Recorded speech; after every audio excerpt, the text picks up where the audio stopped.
I hope you had a good night's rest and fit to go for the final leg of our meetings, series of meetings for the experts. As agreed yesterday, we'll give Deputy ES Antonio Pedro some more minutes. I could see he had more to say yesterday, so we'll give him some 10 to 15 minutes, and then we go straight to our program. Thank you. Antonio. Thank you very much, Chair. Good morning, honorable delegates. Once again, very thankful to the Chair for having provided me with this additional 15 minutes.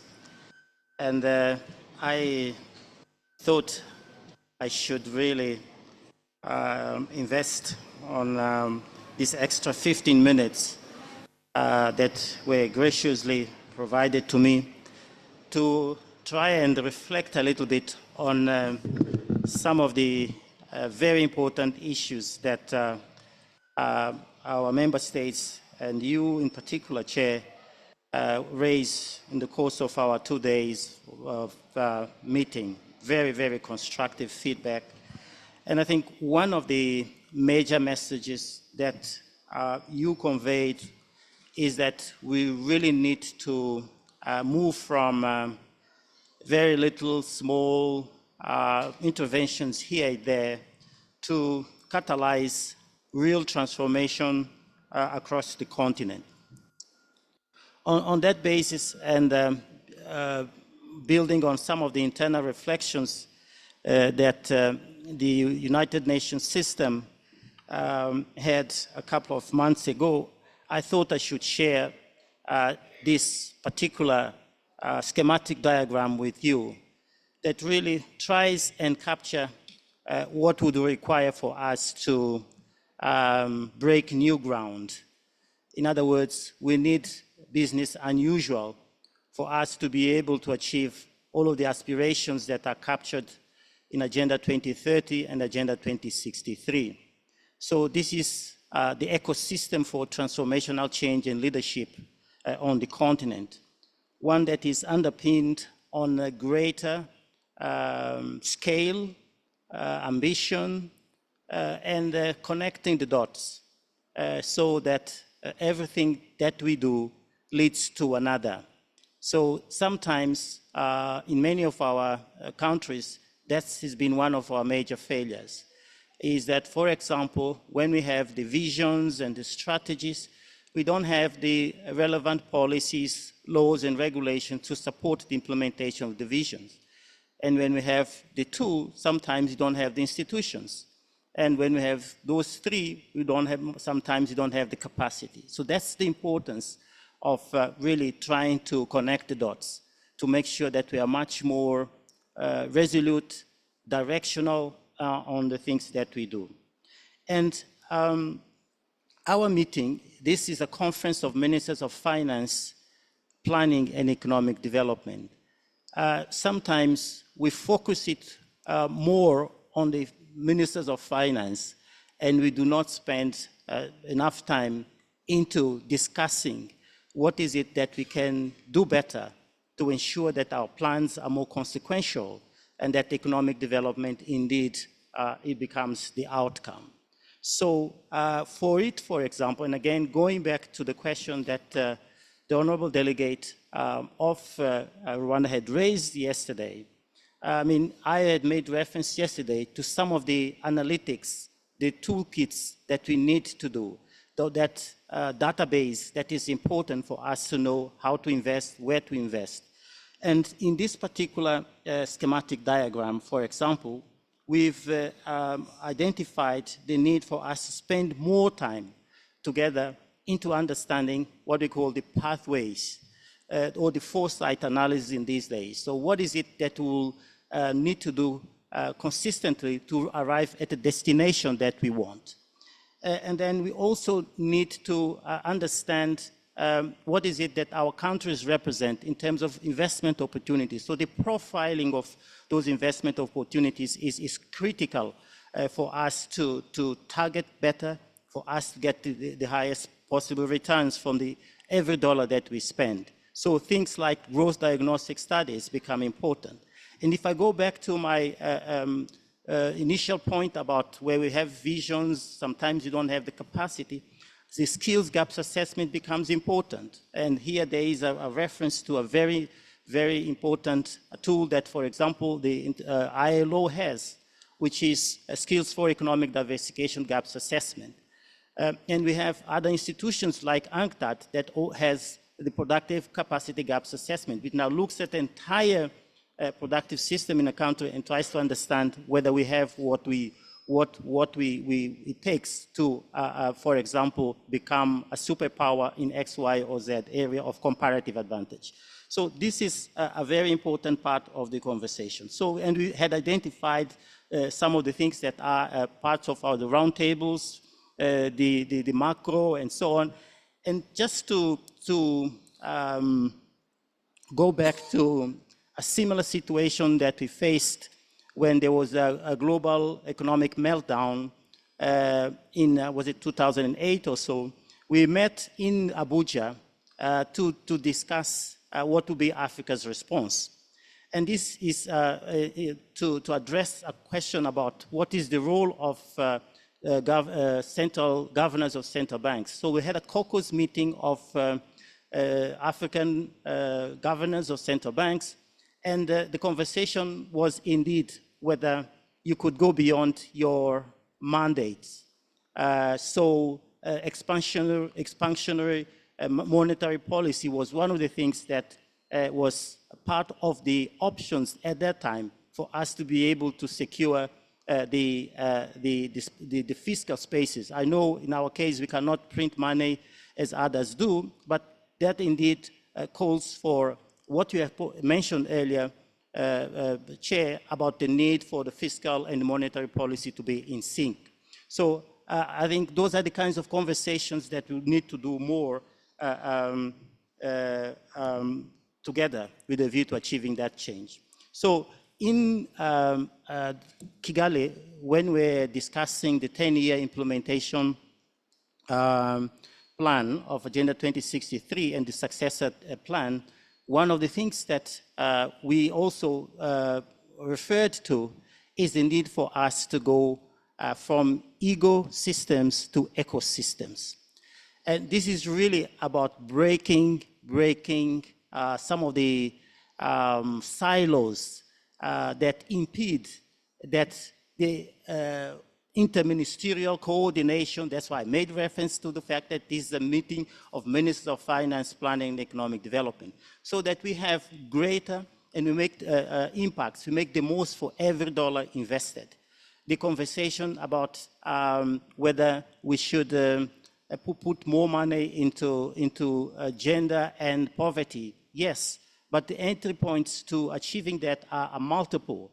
So understanding what are the how to connect the dots between infrastructure, the development, and our goals to achieve gender parity needs to be part of that overall system-wide coherence. I'll recall that when the Maputo Declaration was agreed, where member states were asked to spend at least 10% of their budget into agriculture, then the question became, where are we going to get those 10% when we have all sorts of pressing needs to attend to? But if you look at what fails the agriculture systems, you'll see that your investments on infrastructure, building the roads, are contributing towards those 10%. So that principle of system-wide coherence becomes important. So I thought with this introduction, I would have addressed some of the issues that were raised earlier. Within the UN, for example, we've moved from looking at the SDGs as on one basis, so the 17, but instead looking at the interlinkage between all of the SDGs. Hence the reference these days to the 6 SDG transitions that are again part of our conversation today. So in other words, it's really about creating that ecosystem. It's about creating, connecting the dots. It's really about understanding how we move from A to B through all sorts of analytics and support systems. And we are all in this together, and we look forward to ensure indeed that we generate those kinds of processes and that we achieve with that collective effort the aspirations of Agenda 2030 and Agenda 2063. So maximizing the core benefits become important for every dollar. How can we achieve that? Thank you. Okay, thank you, DS. Are there any interventions, responses to this very important presentation and response from the key staff at the ECA who direct the activities, etc., who guide everything? So if there are any burning questions, burning issues, we can do that in the next 5 minutes before we go into the main agenda for today. Any contributions from the floor?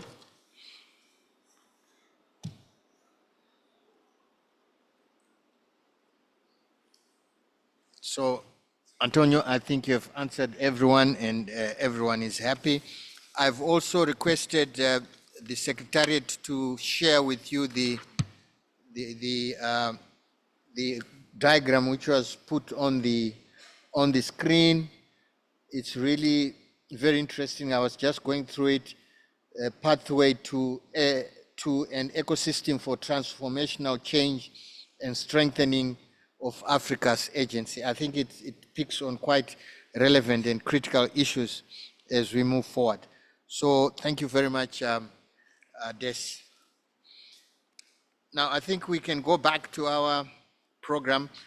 And as we discussed yesterday, we are starting with the presentation by the Director of Strategy, African Union Development Agency, Muhammad Abdisalam, on financing. Okay. He's being represented by Dr. Gideon Namako and Mamdi, Mr. Mamdi. I hope I got it right. So they'll be looking at on financing the second 10-year implementation plan of Agenda 2063 and the second priority action plan of the programs for infrastructure development in Africa. These are two infrastructures critical. Connectivity, as we have been discussing, is critical. So Gideon and Mamdi, please, can we have your presentations?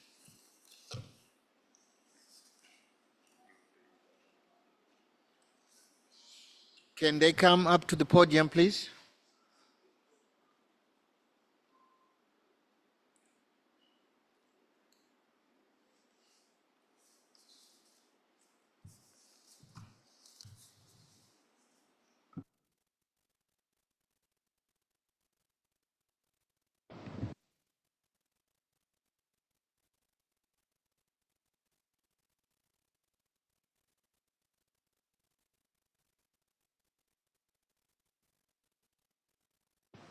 Okay. It looks like they are not here. Maybe we can move to the already existing agenda for this morning, which we had on the statutory issues, and then we can bring them on board once they're in the plenary hall. On the statutory issues this morning, we are going to have a report on the implementation of the Vienna Program of Action for Landlocked Developing Countries for the decade 2014 to 2024. This will be introduced by Stephen Karinge.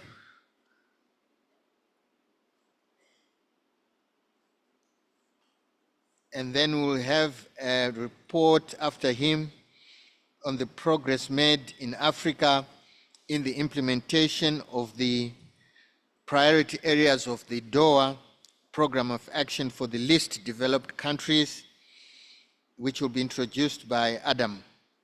So if it could also come up to the podium so that we can move as quickly as possible in between the two presentations. Thank you.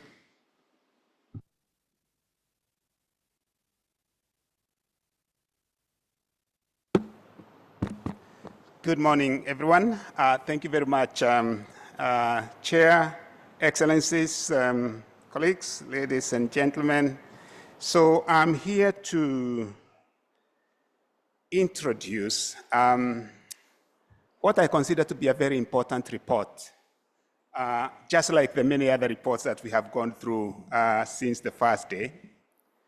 So this report, which I really encourage you to read, is, because I know you have read it, but you need to refresh, is document number E/ECA/COE/42/18. And it's a report on the implementation of the Vienna Program of Action for Landlocked Developing Countries. So let's go to the first slide. Now, so the Vienna Program of Action is coming to a close in 2024. And what that means, we had an opportunity and still have an opportunity to reflect on what we achieved in the last 10 years. One of the good things is that we are meeting in one of those countries, that is Zimbabwe, which is among the LLDCs. And so you can appreciate the significance of this movement. So what is the key thing that I would want to say as a start? Just to refresh your mind, the LLDCs, they are considered as a group of countries within the global community with special needs. And so the Vienna Program of Action had 6 pillars in which we were supposed to work on in the last 10 years. And these pillars are covered in the report that you have in the portal. But these pillars are transit policy, infrastructure development, trade and trade facilitation, regional integration and cooperation, structural economic transformation, and the means of implementation. So as you reflect on this report this morning, you need to keep those in mind, because those are the 6 pillars that are supposed to help the LLDCs address the issues, the special issues that they face. Now, so what has happened in the last 10 years? If you look at each of the LLDC within the continent, actually there is good progress you can actually be able to see. But we know we want to talk about the best progress. And unfortunately, of the 16 landlocked developing countries in the continent, 13 of them are also categorized as least developed countries. Now, in the last 10 years, none of them graduated from being an LDC to a non-LDC. Yes, there has been progress in terms of per capita incomes.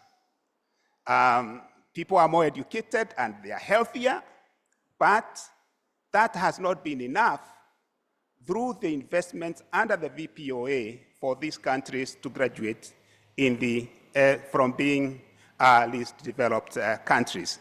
And what does that mean? It means that the gross national incomes, and you'll hear more of this in the second presentation from Adam, the gross national incomes of these LLDCs is still not sufficient for them to graduate. The Human Assets Index, which looks at education, the health of the population of these LLDCs, it is still, probably there is still much that needs to be done. and they are still vulnerable in terms of the economics. So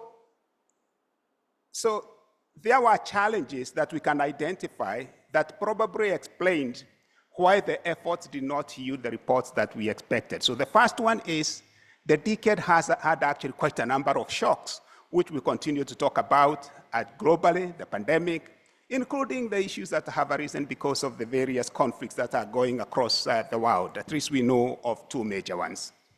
Also, within our region, we know there was a time about 2 years ago when we had a lot of terror activities, which of course made it very difficult for some of the LLDCs to be able to optimize on the efforts that they were having. And we've given us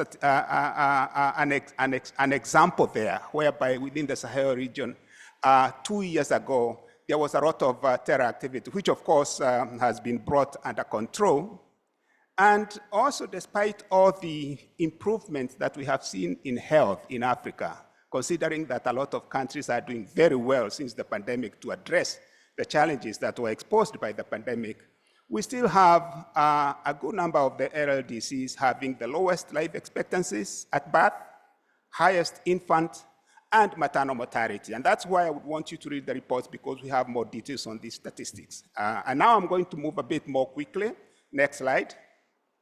So coming to the overall socioeconomic development of the African LLDCs, you will notice in the first set of the panel, the first part of the panel, that actually before COVID, the COVID pandemic, the African LLDCs were actually, that's the blue one, they were actually lagging behind the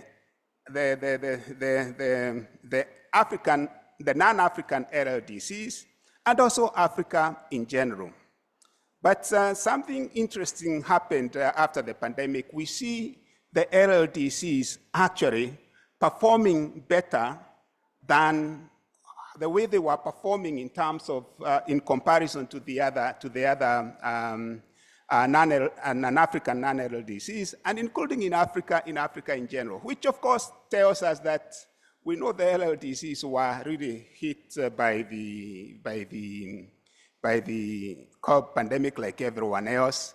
The supply chains, short brokerages meant a lot to them, but it looks like they have put in place some measures that are enabling them to do much better than they were doing before. Also, when it comes to the question of the macro outcomes, we see that the African LLDCs presented lower inflation than the African average, although of course we had, for us to be able to come up with this figure, we also had to exclude some of the figures of where we had very high inflation, and there we point out the inflation in Zimbabwe, South Sudan, and Ethiopia, which were higher when you look at the average of 2014 to 2023. But essentially this, if you again remember the pillars that I talked about the socio-economic transformation, this is a key factor, a key contribution to the transformation process, and we see now we are going into a much better trajectory when we compare to the non-African LLDCs and also to Africa in general. The next slide. On the pillar of infrastructure development, what we can say is that, of course, we know about the financing gap, and we'll hear more about that from Aouda Nepad, and hopefully they will tell us that the PIDA Priority Action Plan is paying special attention to the landlocked developing countries, so hopefully they will tell us about that.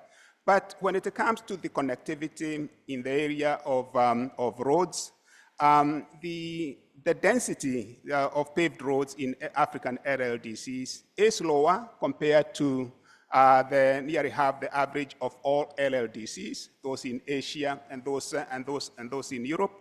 Our LLDCs road density is lower.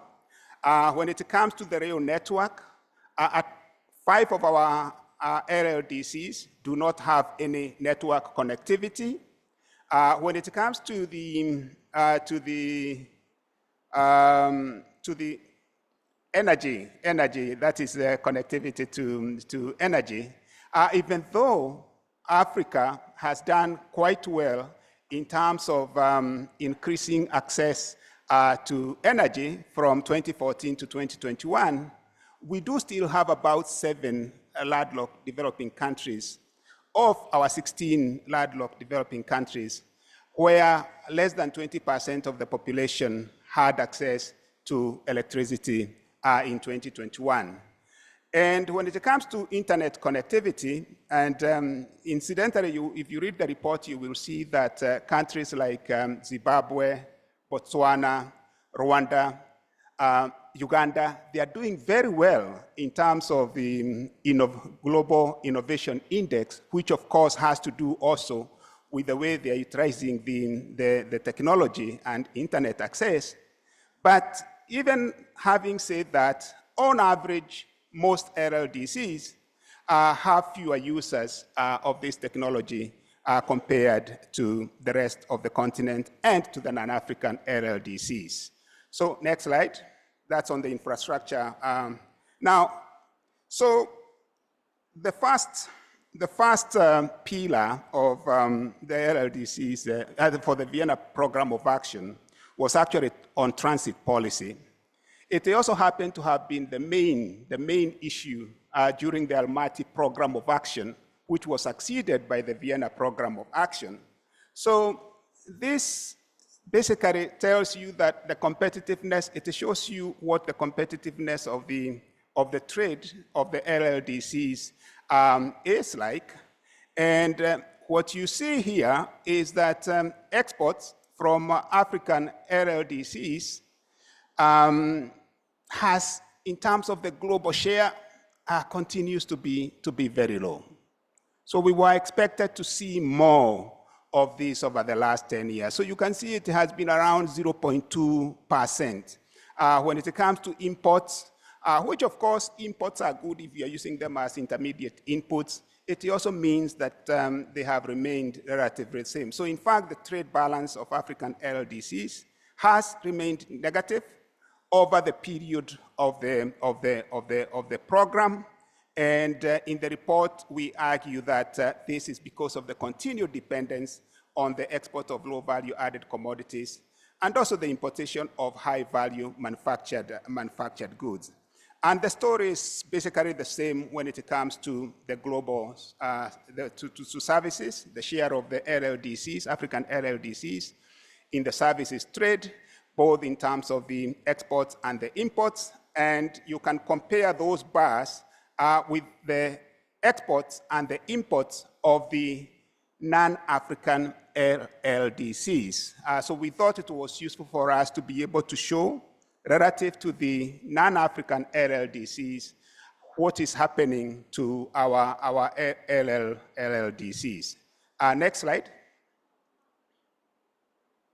Now, the other pillar here, which is to do with regional integration and cooperation and structural economic transformation, I think one of the indices that can allow us to see whether that transformation is happening is the diversification index.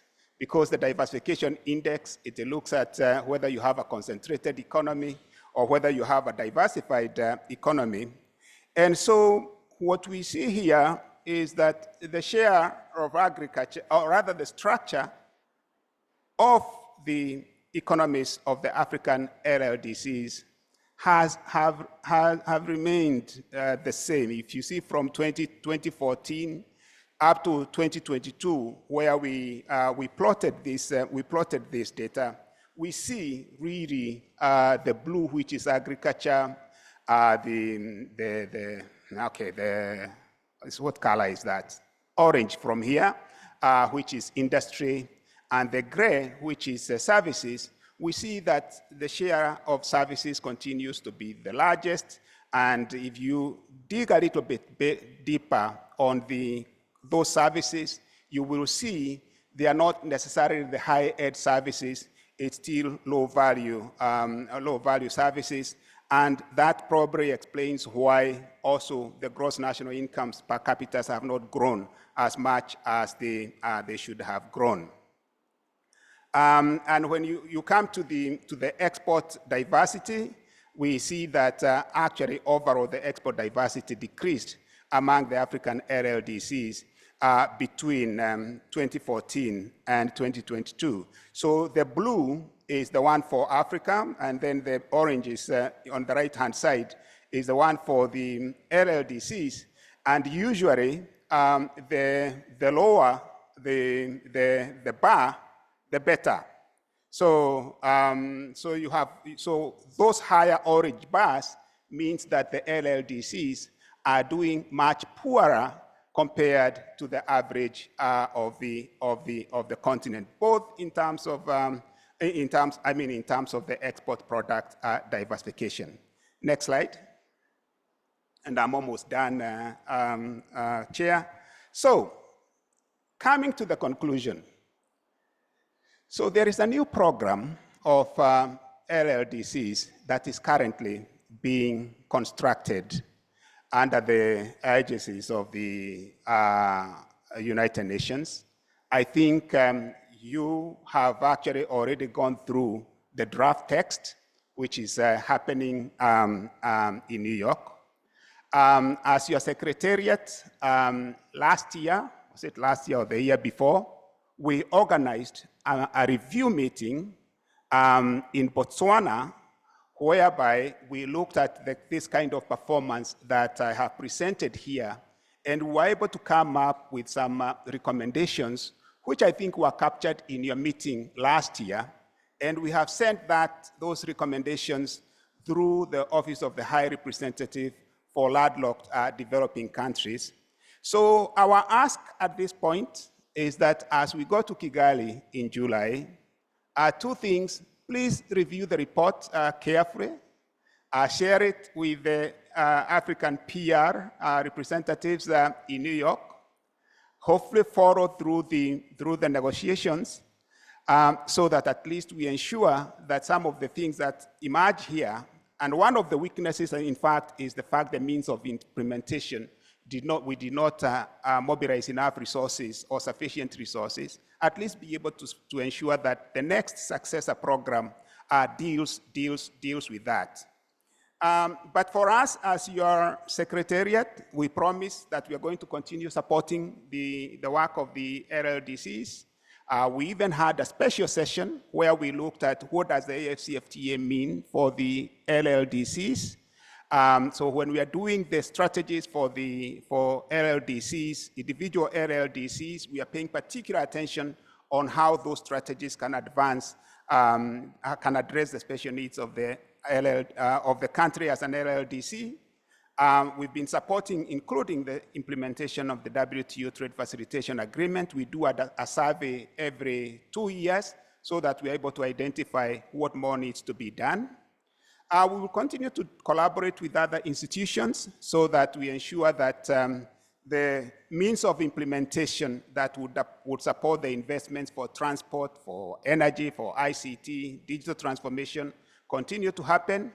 And like you have heard from the presentation by Antonio, the DES Antonio this morning, that last part where we will do analytics, we will continue to do analytics that really makes it possible for the structural economic transformation for us to know what needs to happen in terms of policy and actions so that the structural economic transformation can happen. So that's what we promise. If you agree with them to ask us to continue doing this, and I want to thank you very much for your attention. Thank you.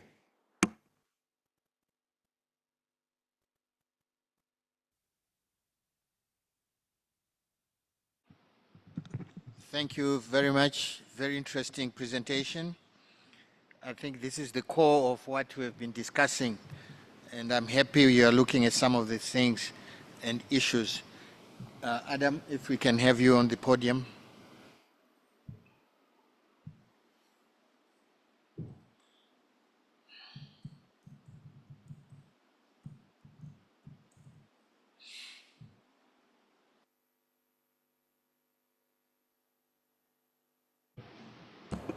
Thank you, Mr. Chair. Good morning, ladies and gentlemen. The story I'm going to tell is very much similar to what Stephen has told. I'm going to show how least developed countries in Africa are doing in terms of the Doha program of action. The two programs, the Vienna program of action and the Doha program of action, are different in terms of focus, but the countries are mostly the same. We have 15 landlocked LDCs, and we have 33 LDCs. All the landlocked LDCs are also LDCs. Next slide, please. So this program was created in 1971 to support countries in special needs and respond to structural vulnerability. And it is voluntary. No country will be classified as LDC if they are not agreeable. The eligibility for inclusion in this category is to meet 3 criteria. 1, gross national income per capita of $1,088 or less. 2, human asset index of 60 or less, an economic vulnerability index of 36 or more. So for countries to be eligible as LDCs, they have to meet, for graduation from LDCs, they have to meet 2 of 3 criteria: gross national income per capita of 1,306, income only, but they can graduate with income only if their income level is 3 times the income level for inclusion in the category of LDCs. Then human asset index 66 or more, and economic vulnerability index of 32 or less. The Doha program of action focuses on 6 areas: people, investing in people; then technology; 3, structural transformation; 4, international trade; 5, climate; and then finally, partnerships. Next slide, please.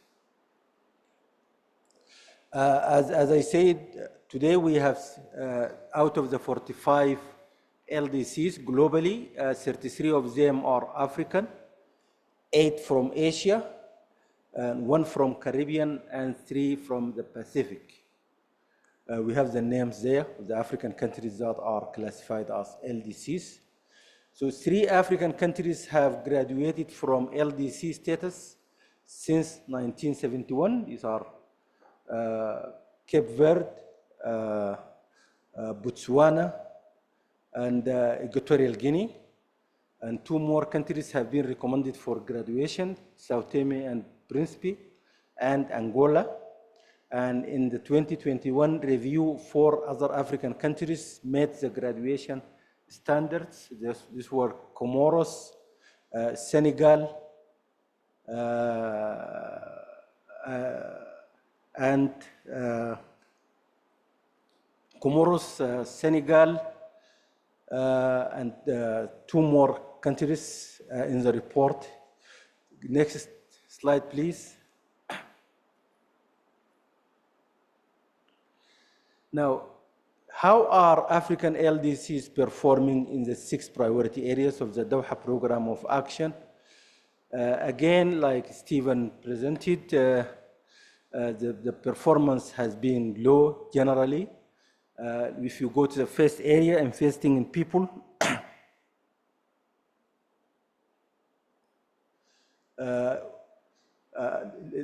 high levels of undernourishment and severe food insecurity is a characteristics of African LDCs, and there is a setback in out of school primary school age children. We are comparing data between 2017 and 2021. But there is good progress in gender equality, especially when it comes to primary school. But when it comes to tertiary education, the gender inequality remains high, and there is decreasing infant and maternal mortality at 47% for maternal mortality per 1,000 live births. There is a decline, but this is still very high. Low level of literacy in Africa, 75.7% of youth literacy rate, which is far below the global rate of 91.8%. Again, limited access to safe water, drinking water, but there is a modest improvement in governance indicators. The index of transparency, accountability, and corruption in the public sector increased slightly, very slightly. This is a very slight increase. Next slide, please. The next area is to leverage the power of science, technology, and innovation to combat multidimensional vulnerability and to achieve the SDGs. Again, the performance here has been generally low. There is mixed progress in key science, technology, and innovation related indicators. And there is limited access to internet, as Stephen mentioned. Only about 30% of Africans had access to internet in 2022. Maybe it could be 40 or 50% today, but still very low compared to world average. And low capacity for value addition in manufacturing, despite high opportunities. We have been speaking about this several times. Next slide, please. The third area is supporting structural transformation as a driver of prosperity. Again, we talked about this for Africa as a whole, and least developed countries in Africa are doing around the average or below the average, with high export concentration of about 30%. This indicates high dependency on one or two commodity markets. Low employment in industry, still 12.4% of employment in industry, compared to the global rate of average of 23%. But there is a slight rise in value addition in industry, and this is something good, to build on. Limited access to affordable, reliable, sustainable, and modern energy. But one good thing is that 69% of annual final energy consumption in Africa, African LDCs, came from renewable sources. This is a very good indication and support to the arguments we have been putting across since the beginning of this meeting for green growth and green industrialization in Africa. Energy is a major input, of course, and contributor to this green economic development. Next. The fourth area, enhancing international trade. Again, the story is the same. Exports of goods and services in least developed countries in Africa have been in the decline over the last 6 years. And there is concentration of exports, and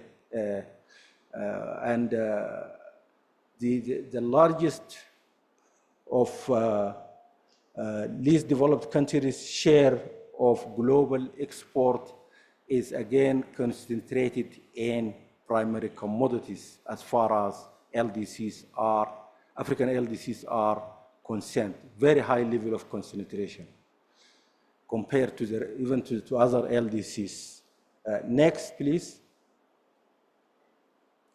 The fifth area is mobilization of international solidarity.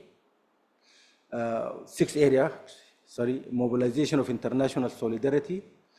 And we can see a low tax to GDP ratio in African LDCs of about 16.5% in 2021.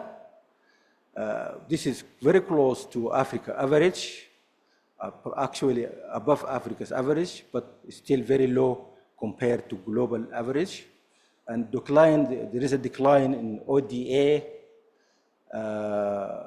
and there is a decline in foreign direct investments over time, coupled with rising debt vulnerabilities in African LDCs.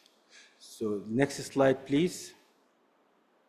Now, in conclusion, as a way forward, the story of the LDCs is very much, as I said, similar to the story of Africa as a whole. And there is a need to align national development plans with the Doha program of action. And there is also a need to ensure that we have adequate and consistent financing. Again, we have been talking about this financing, domestic level, and at the international level, and innovative financing from different sources, including climate finance. And there is a need to strengthen statistical systems by, among other things, complementing traditional data sources with administrative and big data, which ECA has been working on to support several African countries.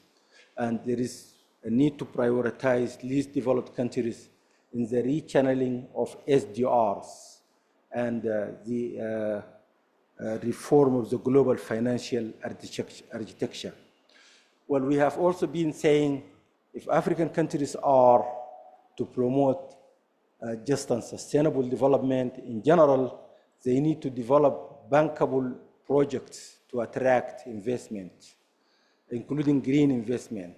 So investors need information. The more information you provide, the more we can attract investors to different areas.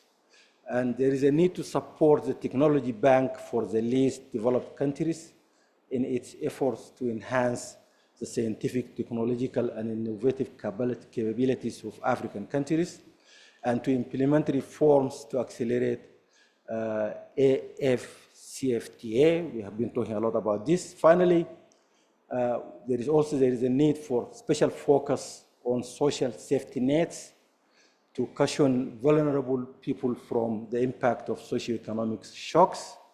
Thank you, Mr. Chair.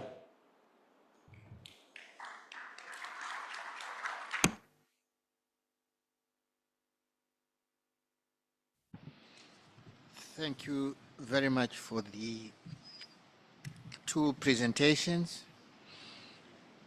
I was listening very carefully to these two very interesting presentations, and what I liked about them is the issue of they've got evidence of what they're saying, and numbers, statistics don't lie. And for me, these two reports are really, really disappointing,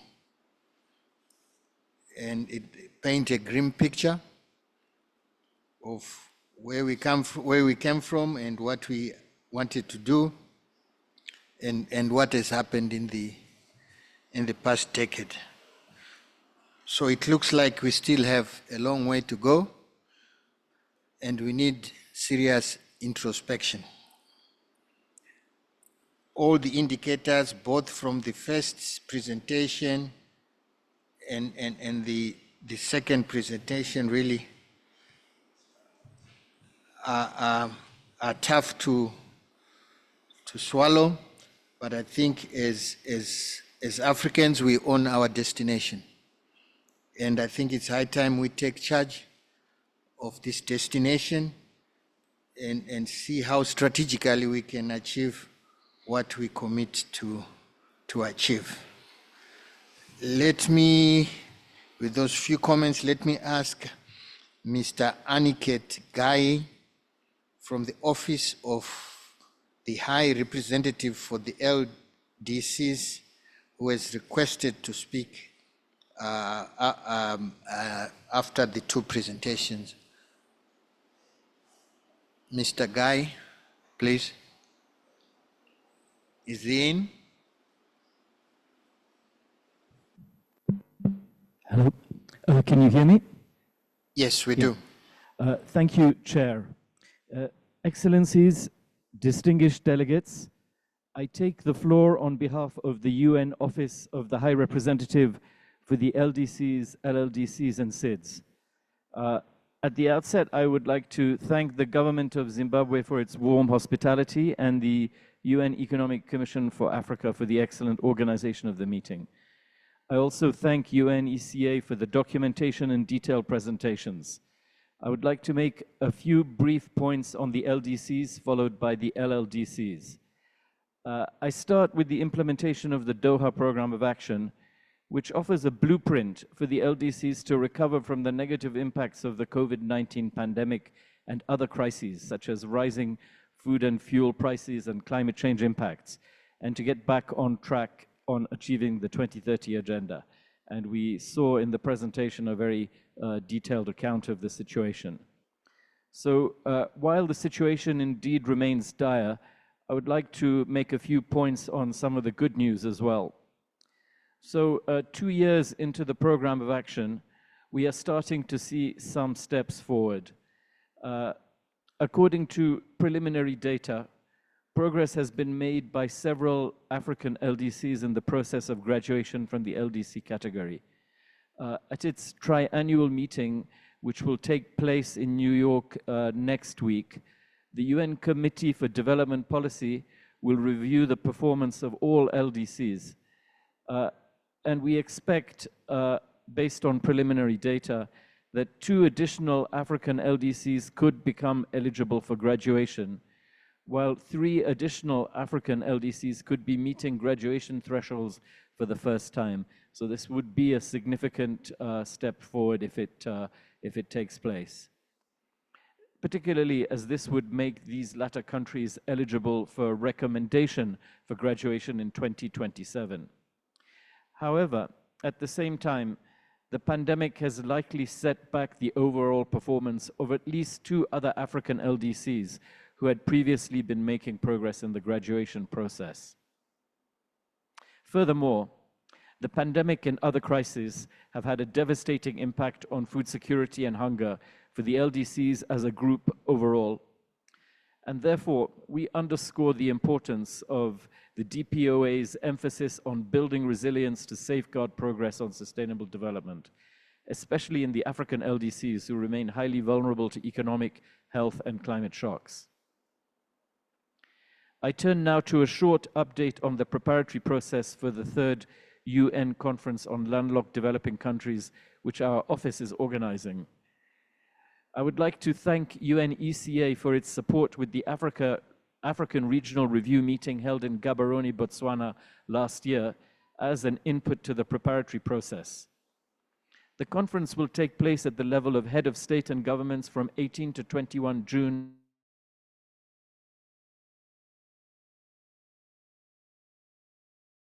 Opportunity for the international community to address the specific challenges of the landlocked developing countries.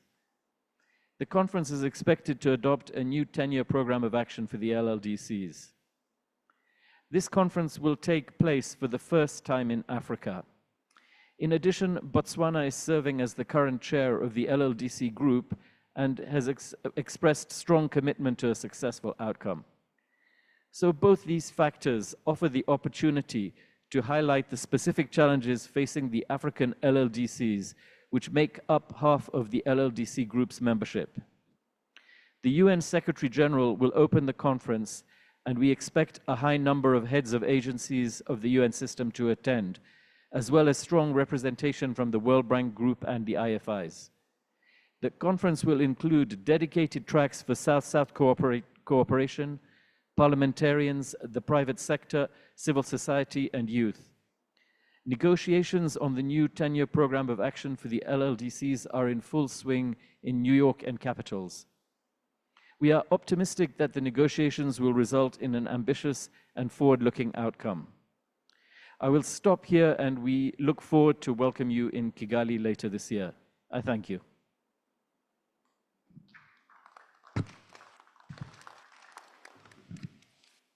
Thank you very much for that intervention. Whilst I was listening to your intervention, I was just wondering, what does graduation mean for poverty levels in these graduating countries? I think we might need more granular assessment in terms of graduating versus poverty levels. Because for me, numbers can tell a different story to what is happening in detail on the ground. So I'll be interested as well to see the progress, because we are all looking at poverty, eradication of poverty. To me, that's the fundamental issue. So again, let's be granular and understand those countries. I have nothing against graduation, but for me, what does graduation mean for the men on the streets, the men and the women in the rural areas? What does it mean in real terms? What is happening to their livelihoods? What is happening to their incomes? All those issues. So I think we need to be much more granular and understand what it means. If I graduate, fine, but for the people, like somebody said yesterday, we need the poor need to understand what we are talking about, really. Thank you. Any comments from the floor?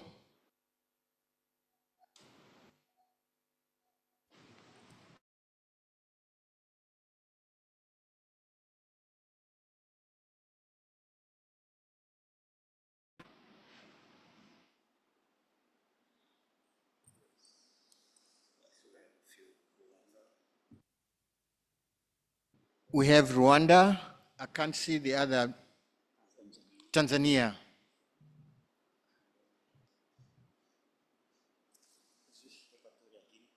And then Equatorial Guinea. Okay, let's start Rwanda. Let's get going. Thank you.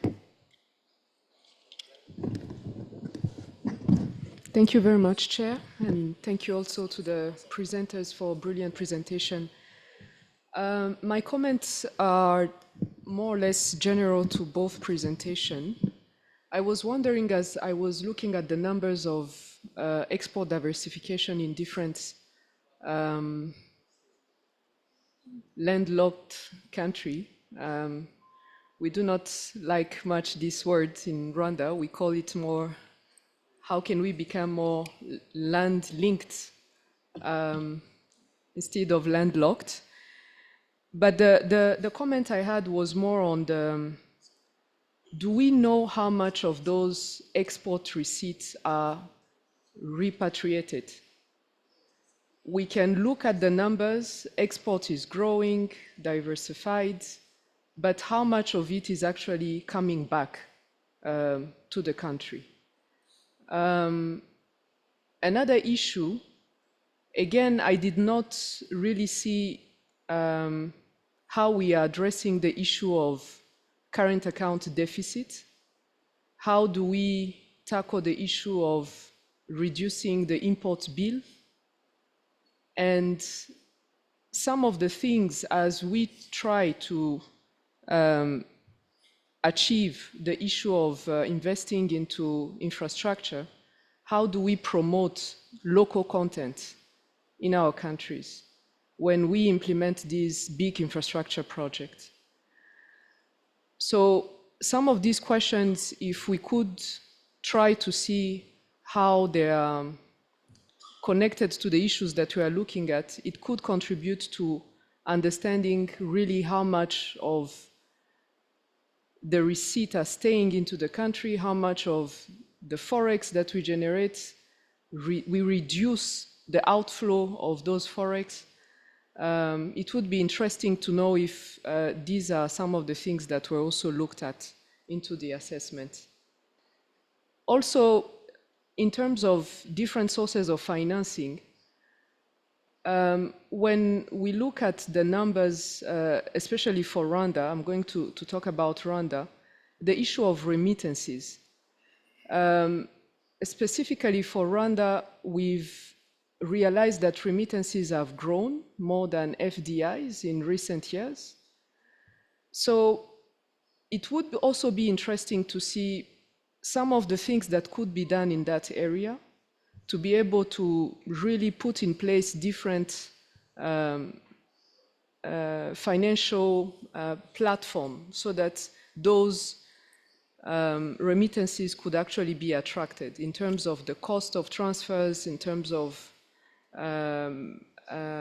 how do we really track those remittances and how they are contributing to the economy. Thank you very much. Thank you very much for that contribution.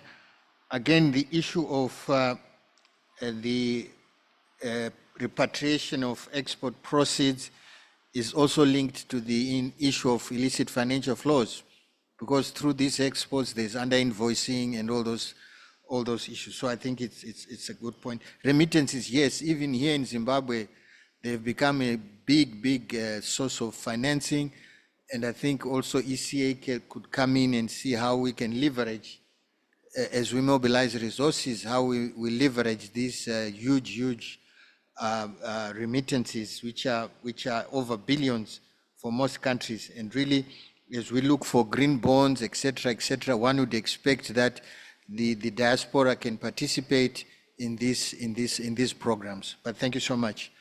We have Tanzania.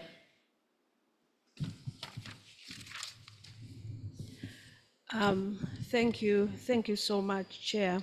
Tanzania may wish to take note of the report and commend Economic Commission for Africa for their timeless effort to support landlocked developed countries to ensure that no one is left behind towards the sustainable development goals. On this, the focus now should be on the post-Vienna program, on the successor program, and Tanzania is keen to support the drafting and also the implementation of the successor program that will build on the lesson learned during the implementation of the Vienna program, but also to look at the synergies with the Doha program of action. On the Doha program of action, Tanzania may wish to commend the following.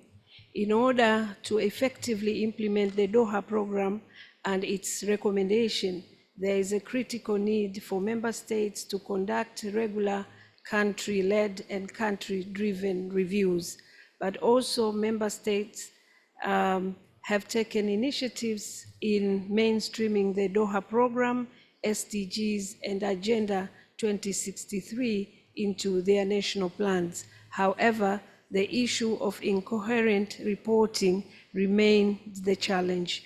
In this regard, we are proposing holistic approaching in ensuring that all member states are equipped with necessary capacities to use the integrated planning and reporting toolkit, the IPRT, to strengthen the capacity to design and implement robust development plans that effectively promote the achievement of the Doha program of action and accelerate graduation from the least country status. Thank you. Thank you, Tanzania. You talk of capacity to use these various tools. We've talked about capacities at institutional level as well. I think it's something we have to look at. IDEP, I hope, can play a part a role in those issues. Equatorial Guinea, please. Oui, merci, Chairman. Nous voulons faire un commentaire sur le programme d'action de Vienne par rapport à la Guinée équatoriale. Nous avions écouté avec le dernier orateur. La Guinée équatoriale a été graduée tout simplement parce que c'est un pays producteur de hydrocarbures, le pétrole et le gaz, mais c'est en termes de revenus par habitant. Mais en réalité, nous continuons à avoir les mêmes problèmes que les pays qui ne sont pas gradués au niveau du problème de la santé, parce que c'est vrai, vous pouvez découvrir le pétrole du jour au lendemain et commencer à l'exploiter, mais pour former les médecins, ça prend du temps. Pour créer un système sanitaire qui puisse servir toute la population, ça prend aussi du temps. Et concernant aussi les problèmes des infrastructures, c'est vrai que nous avions profité des ressources pour construire quelques infrastructures, mais nous continuons à avoir, comme j'ai dit, les problèmes comme les autres pays. Au niveau, par exemple, du commerce, comme nous n'avons pas une économie diversifiée, et donc pour faire le commerce hors pétrole, nous avons toujours des défis.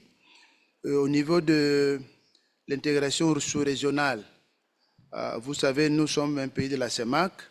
Pour vendre nos produits ou bien acheter les produits des autres pays de la CEMAC, que ce soit les produits qui sont produits au Congo, le Gabon, la Centrafrique, le Tchad, si nous n'avons pas des infrastructures intégrateurs de la sous-région, ça cause problème. Donc, oui, nous avions été gradués, mais nous continuons à avoir les mêmes problèmes que les pays qui ne sont pas gradués. C'est le commentaire que je voulais faire. Merci.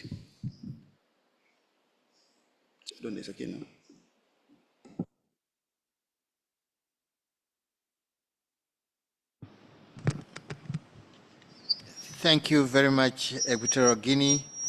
I think you're confirming what I was saying earlier on these issues. What does graduation mean?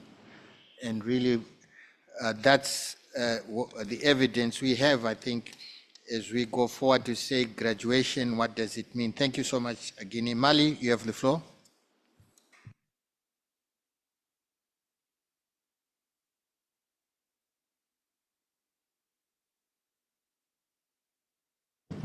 Ok. Merci, merci, Monsieur le Président. Je voudrais, à l'entame de mes propos, adresser la République sœur du Zimbabwe les salutations les plus sincères du peuple malien. Vous remercier pour l'accueil dont la délégation malienne a fait l'objet depuis notre arrivée. C'est la première fois que nous prenons la parole. Je voudrais apporter des contributions par rapport au rapport sur le programme d'action de Vienne pour dire simplement que c'est un bon rapport qui fait l'état des lieux. Mais je pense qu'aujourd'hui, au-delà de l'état des lieux, il faut attaquer les vrais problèmes auxquels les pays sans littoral sont confrontés. Aujourd'hui, en Afrique, on parle d'intégration régionale, on parle de solidarité, on parle de mutualiser non seulement nos expériences, mais aussi les bonnes pratiques. Mais je pense qu'au-delà de tout ça, les pays sans littoral rencontrent véritablement beaucoup de problèmes. Des problèmes qui sont liés à la non-application des accords et conventions signés, et qui font que les pays qui n'ont pas accès à la mer rencontrent véritablement des problèmes à ce niveau-là. Même si les droits maritimes, de façon générale, nous accordent un certain nombre de droits, mais nous sommes condamnés dans bien des cas avec beaucoup de difficultés dans le cas des transits, particulièrement des marchandises. Et aujourd'hui, il faut reconnaître que les acteurs des pays sans littoral, particulièrement les importateurs, les exportateurs et les transporteurs, rencontrent assez de difficultés liées à des procédures administratives parfois très lourdes, mais aussi au non-respect des différents accords qui ont été signés dans bien des cas. Donc je pense qu'aujourd'hui, il faudrait aller au-delà, il faudrait aller à des recommandations fortes pour que le nouveau programme qui va être élaboré puisse vraiment amener ces pays qui ont la mer, permettre effectivement aux pays sans littoral de pouvoir bénéficier d'un certain nombre d'avantages conformément aux textes qui ont été signés. Mais aussi, il faudrait que l'Afrique s'ouvre à l'Afrique. On ne peut pas continuer à parler d'intégration et de solidarité et que quelque part, nous souffrons et nous continuons à souffrir des contraintes liées au niveau des procédures. Je reconnais les efforts qui sont faits, mais je pense qu'au-delà des intentions et des efforts, il faut véritablement que des actions fortes puissent être engagées au niveau africain pour que nous puissions bénéficier effectivement des avantages accordés par la réglementation en la matière. Voilà ce que je voulais dire. Je vous remercie.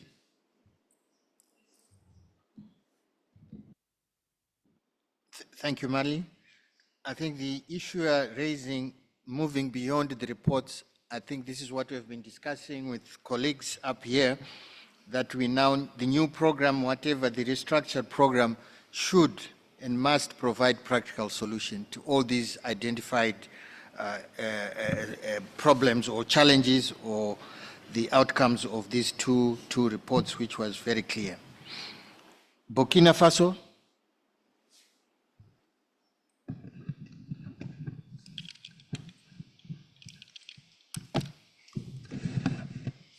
Merci, merci Monsieur le Président pour la parole. Je voudrais également à notre niveau apprécier positivement le contenu du rapport sur la mise en œuvre du programme d'action de Vienne en faveur des pays en développement sans littoral, dont le Burkina Faso en fait partie. Du rapport, il ressort que sur les 16 pays en développement enclavés d'Afrique, 13 sont toujours classés parmi les pays les moins avancés. Donc, pour dire que, à quelque part, les résultats escomptés par la mise en œuvre du plan d'action de Vienne n'ont pas été totalement atteints. Donc, pour dire qu'il y a encore beaucoup à faire pour ces différents pays. Je voudrais également revenir sur un point que mon prédécesseur a abordé, c'est surtout sur la libre circulation des biens et des personnes. Je voudrais savoir que fait la CEA pour accompagner les pays dans ce sens, surtout que dans nos ensembles sous-régionaux, souvent, les choses ne sont pas respectées à la lettre. Aussi, je trouve que le rapport ne met pas suffisamment en exergue la contribution de la CEA à la mise en œuvre du programme d'action de Vienne.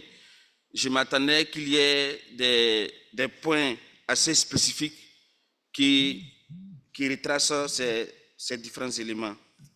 Au niveau des recommandations que je trouve pertinentes, mais je trouve que certaines mériteraient qu'on puisse les reformuler pour faciliter leur évaluation à terme. Pour terminer, j'ai un amendement au paragraphe 19 où on a omis le Burkina Faso parmi les pays disposant d'un port sec. Donc je pense qu'il faut prendre ça en compte puisque nous en disposons d'un port sec à Bobo-Dioulasso. Je vous remercie, Monsieur le Président.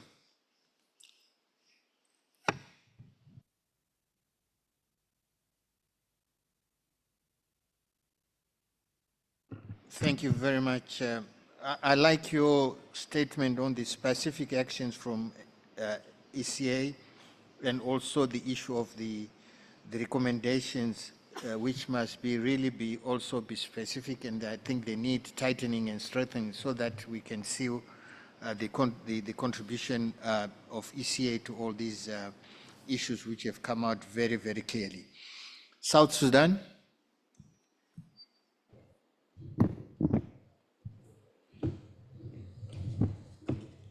Thank you very much, Chair.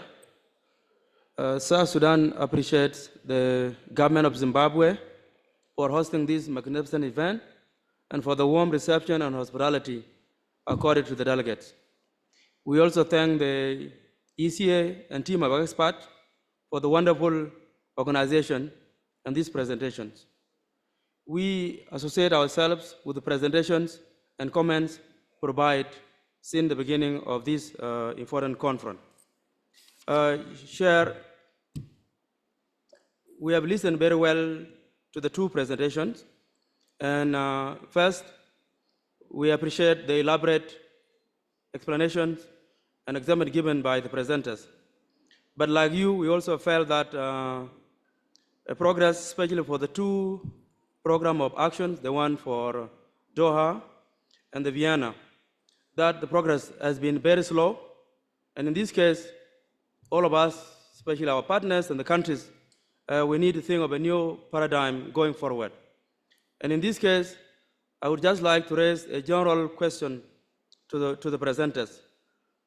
Having listened to you, I did not see what we really need to do going forward, because for the Vienna Convention, for the Vienna Program of Action, which is coming to an end in 2024, I would like to see a new paradigm shift, which says, if we look forward, if we look backward, we have not performed well.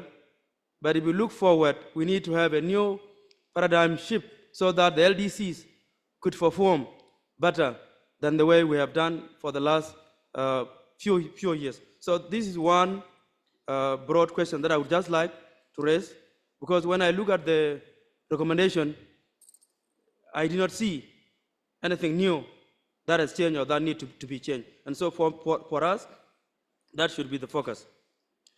The second point, and which is also connected to the performance of the LDC, of the 6 pillars that have been mentioned by the past presenters, one of them is trade and regional integration. And I would just like to provide an example that we felt. For example, when we left Juba 2 days ago, we had to spend a day in one of African countries before we arrived to Victoria Falls. This is something to say about our transportation ability and our connectivity.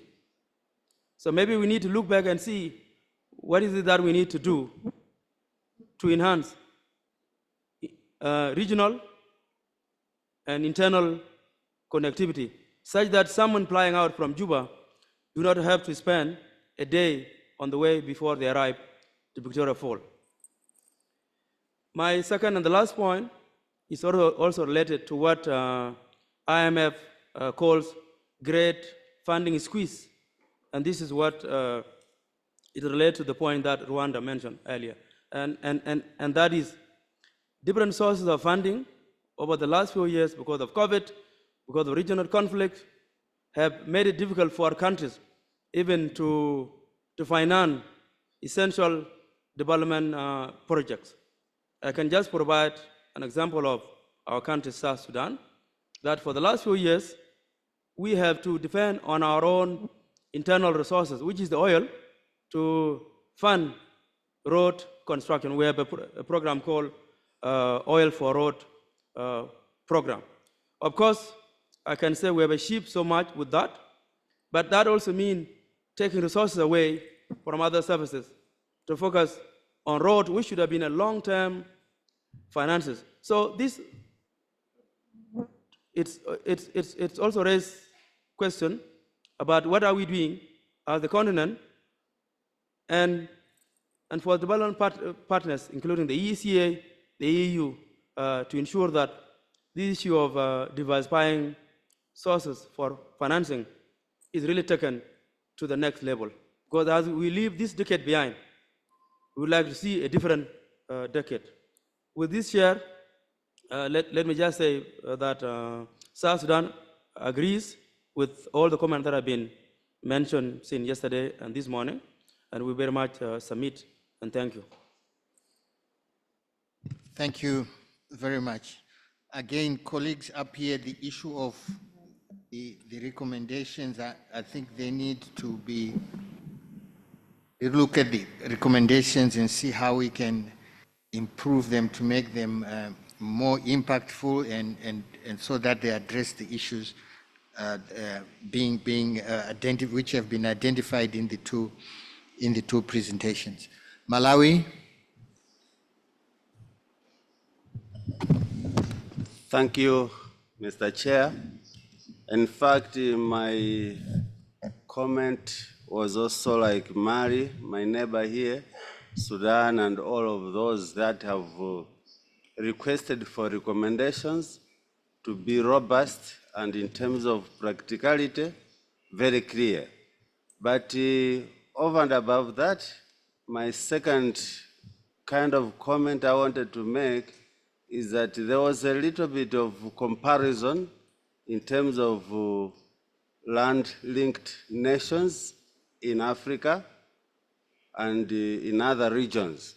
I don't know whether there has been quite a good analysis in terms of what are those others regions doing to accommodate in the spirit of not leaving anybody behind in terms of maybe regional regulatory frameworks to support those land-linked nations.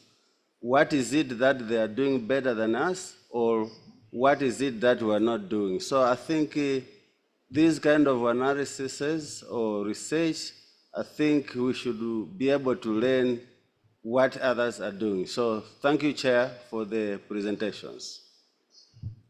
Thank you, Malawi. DRC, please.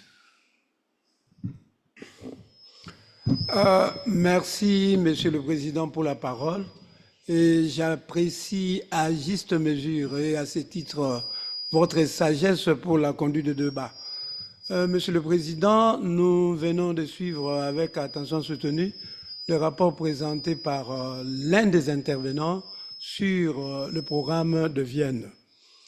À mon humble avis, Monsieur le Président, l'Afrique compte 15 pays sans littoral, à mon humble avis, qui en moyenne dépensent près du double de leurs revenus des exportations par rapport à l'ensemble des pays en voie de développement et 3 fois que les pays développés.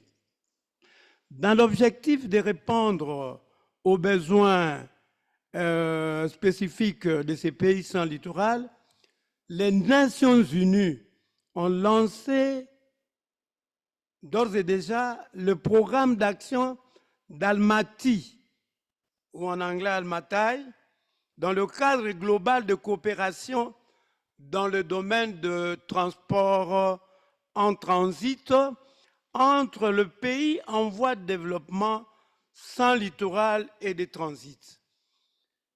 Monsieur le Président, ces objectifs consistent à sécuriser l'accès au littoral ou depuis le littoral dans le pays enclavé, quel que soit le mode de transport, diminuer les coûts et améliorer les services, réduire les frais associés aux importations, limiter les temps de trajet et les insécurités sur les réseaux routiers, développer des infrastructures routières nationales appropriées, réduire les pertes, les dommages et les détériorations subies au cours du trajet, ouvrir la voie au développement des exportations et améliorer la sécurité du transport par route.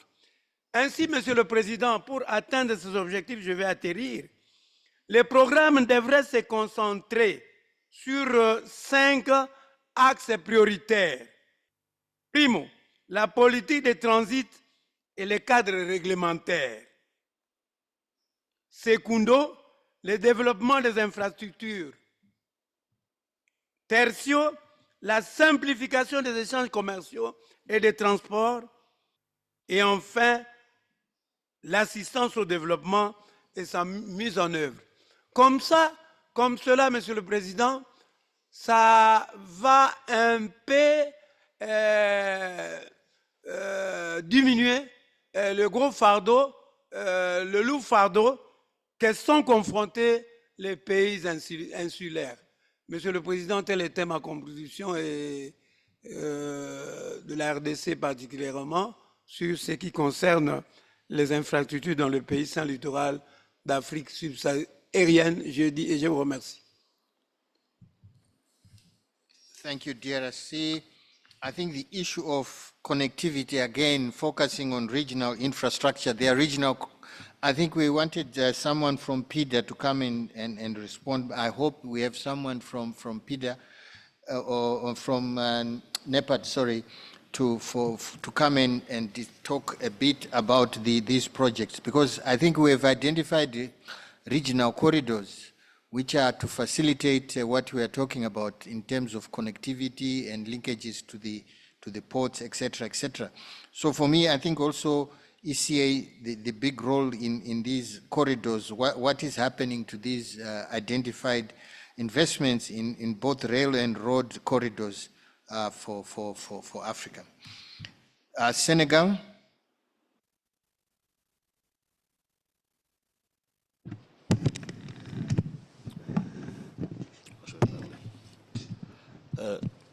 Merci beaucoup, Monsieur le Président. Je voudrais également remercier Monsieur le présentateur pour la qualité de la présentation. Je voudrais juste rebondir sur un point au-delà de la présentation qui porte sur le programme d'action de Vienne pour les pays sans littoral. Je pense que dans la présentation, le président a également insisté sur les pays africains qui aujourd'hui sont en passe d'être reclassés, sortir du groupe des pays les moins avancés. Et le Sénégal en est un, je pense qu'il y a 2 pays, le Sénégal en est un. Donc la semaine prochaine, comme vous dites, l'évaluation, la 3e évaluation aura lieu. Si elle est confirmée sur la base des données préliminaires qui sont là, le Sénégal est bien classé sur les 2 premiers indicateurs. Contrairement à la Guinée équatoriale, le Sénégal remplit bien les critères du PIB par tête, ainsi que les critères sur le développement humain. Par contre, nous ne remplissons pas encore les critères sur la vulnérabilité. Mais puisque 2 des 3 critères suffisent pour pouvoir passer, une fois qu'on a fait 3 examens, on avait fait le premier en 2018, le deuxième en 2021 et le 3e aura lieu la semaine prochaine.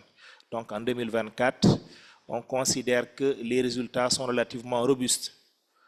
J'interviens juste pour dire que le Sénégal, en tout cas, est engagé, déterminé à être reclassé au vu des résultats que nous avons pu engranger sur la base de la mise en œuvre du plan Sénégal émergent, qui est le plan national de développement que nous mettons en œuvre depuis 10 ans maintenant.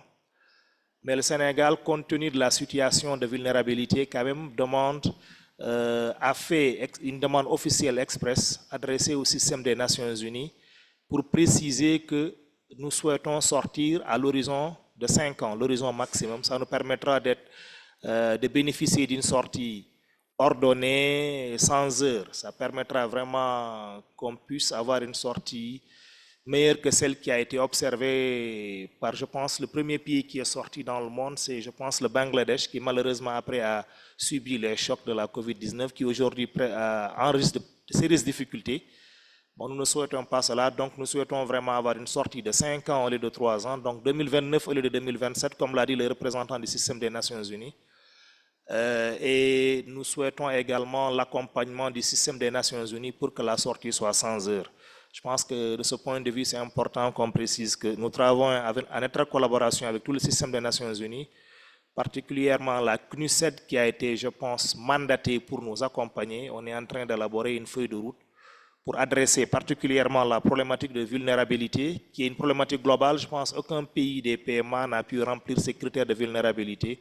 Mais pour le cas du Sénégal également, nous pensons que même la problématique liée au développement, bien que ce soit une problématique remplie, mais nous restons quand même à un niveau pas très solide qui nécessite quand même un accompagnement. C'est ce que je tenais à dire de façon solennelle et je vous remercie. Merci beaucoup. Thank you, Senegal. We wish you all the best in your classification or graduation. Zimbabwe.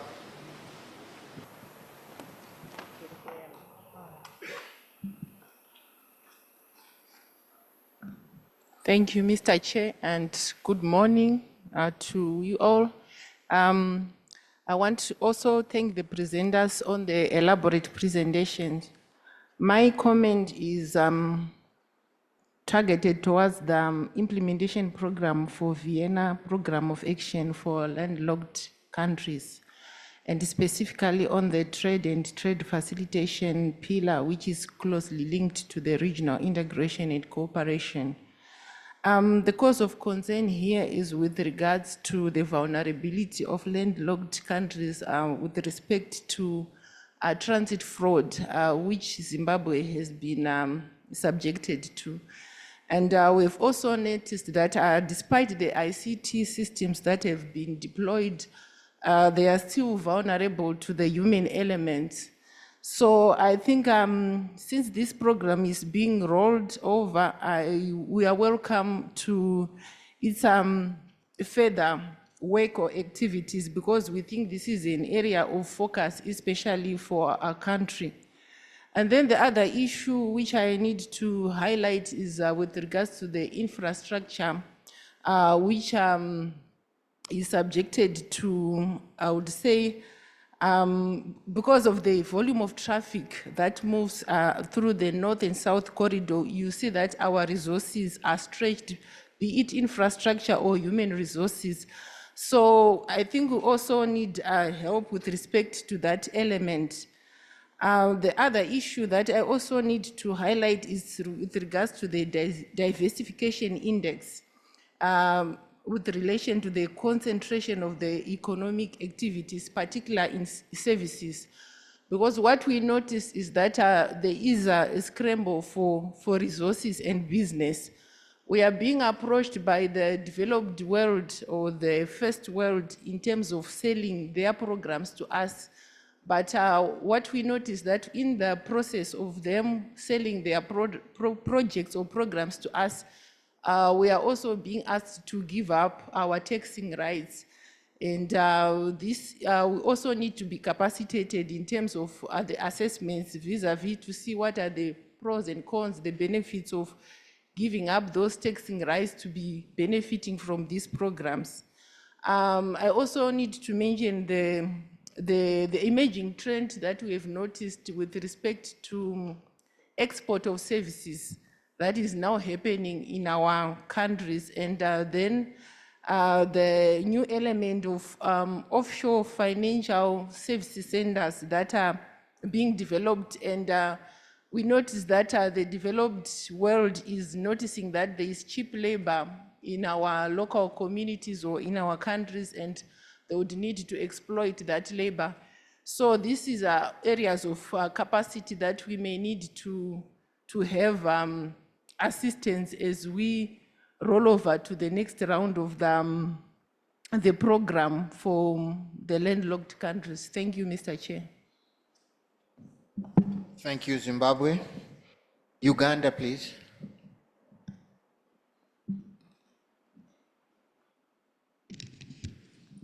Thank you, Chair. Chair, when you mentioned the issue of the GDP figures vis-a-vis the reflection on the lives of the common person in our different countries, we were consulting amongst ourselves as a delegation, Central Bank, Foreign Affairs, and Ministry of Finance. And actually, we discovered that if we link that to the graduation, it would be important for us to reflect on the implication of graduation, especially in regard to the flexibility that we currently enjoy as the LDCs within the WTO, such as the duty-free quota-free market access, the agreement on agriculture, the agreement on subsidies and countervailing measures, and the WTO agreement on trade-related intellectual property rights, and on the access to concessional financing.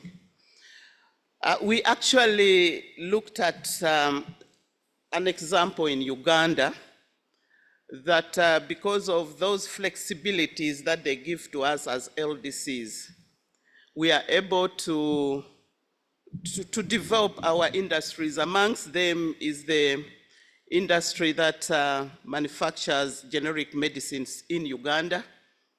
And the production goes, we produce like the ARVs, TB medicine, and malaria medicines, which we are able to support other member states within the continent and sometimes even beyond. But our fear is when we graduate, we may lose those flexibility, and even the small gains that we've made may eventually be lost.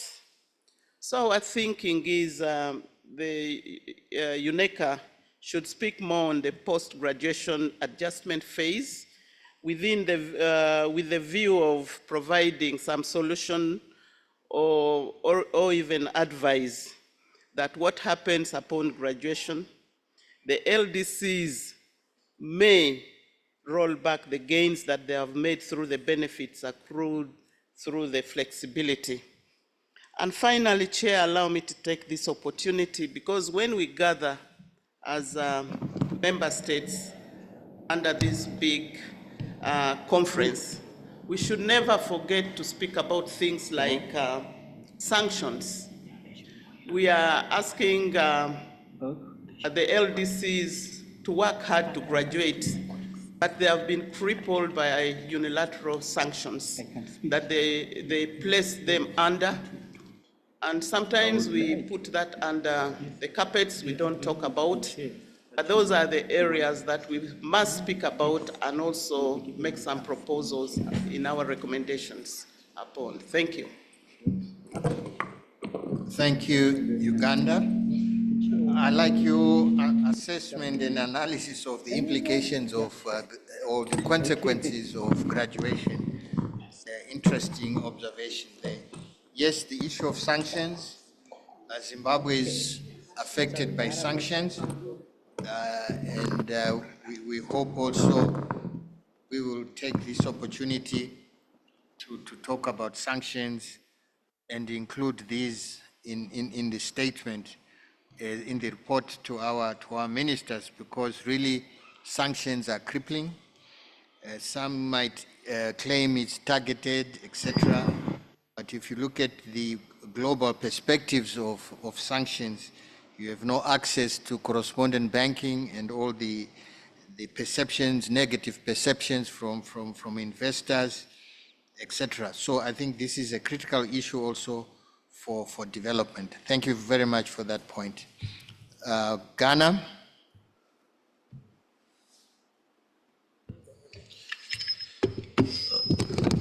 Thank you very much. Let me first of all commend the government for the hospitable nature of this meeting. I also like to commend the ECA for putting this meeting together, and also thank the presenters for the excellent presentations. Mr. Chair, let me first of all agree with you on your comments about granular data or granular details about the LDC graduation. Having said that, I'd like to ask how the ECA is helping with the preparation of risk reports on countries that graduate from LDCs. Secondly, I also like to know whether there are reports on sustainability analysis on these same countries to ensure that the gains achieved are not eroded within a period of 5 years or so, because the indicators may show that a country qualifies and has graduated. However, in real terms, what are the real benefits on the economic grounds? So, Mr. Chair, these are a few pointers I like to put forward. Thank you very much. Thank you, Ghana. Comoros.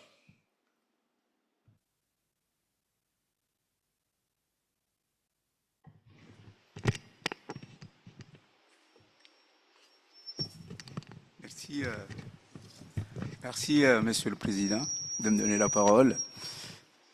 Et je saisis l'occasion pour dire bonjour à tout le monde.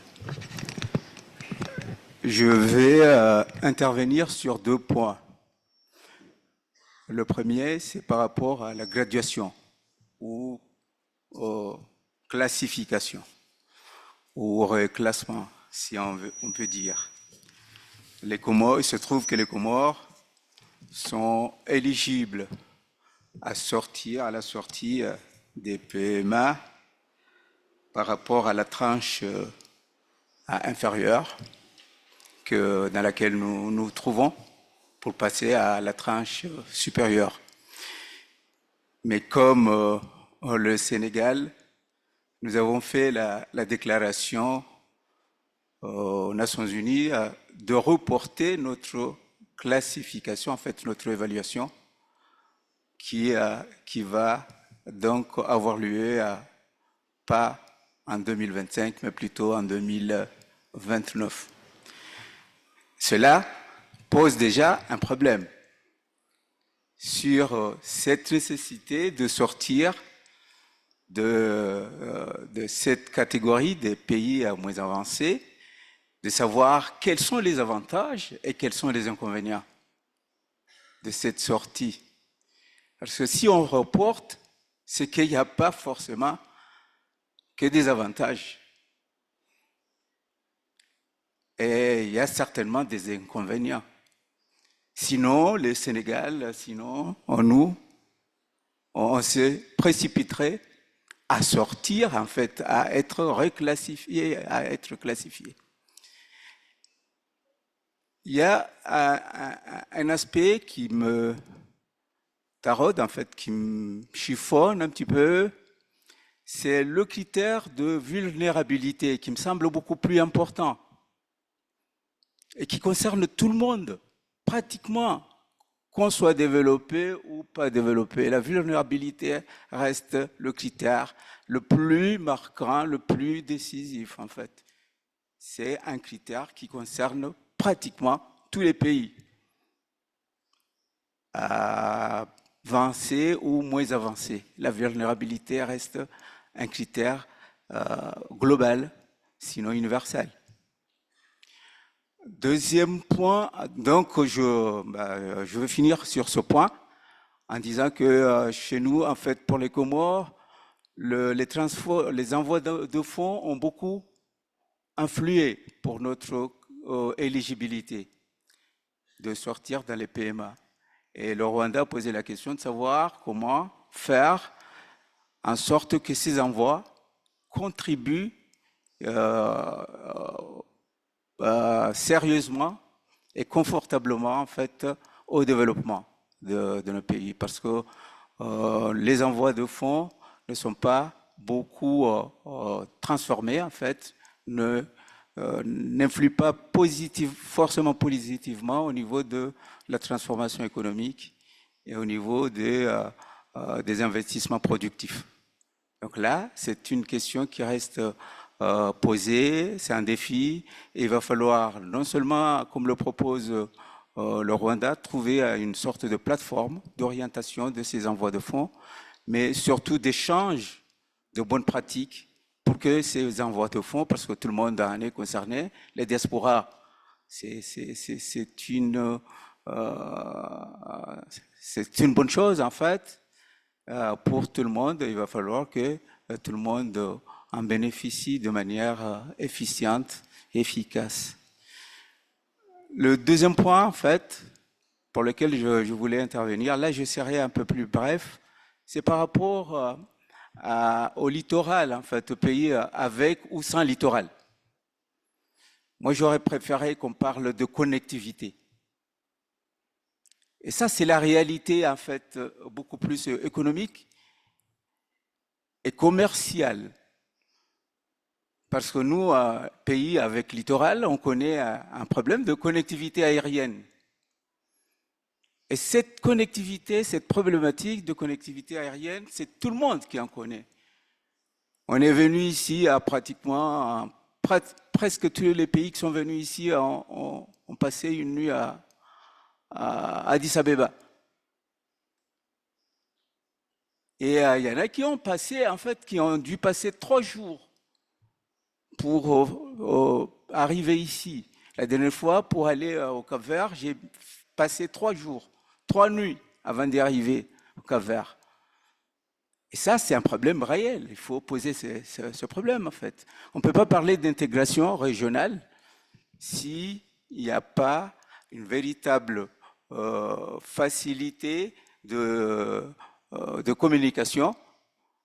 Donc, la connectivité se pose à la fois au niveau maritime qu'au niveau aérien. La connectivité aérienne concerne aussi la circulation des hommes et des biens. Et s'il n'y a pas la circulation des hommes, il n'y aura pas d'intégration régionale. Et là-dessus, les chaînes de valeur régionales, internationales, ne sont pas vraiment rassurées et assurées.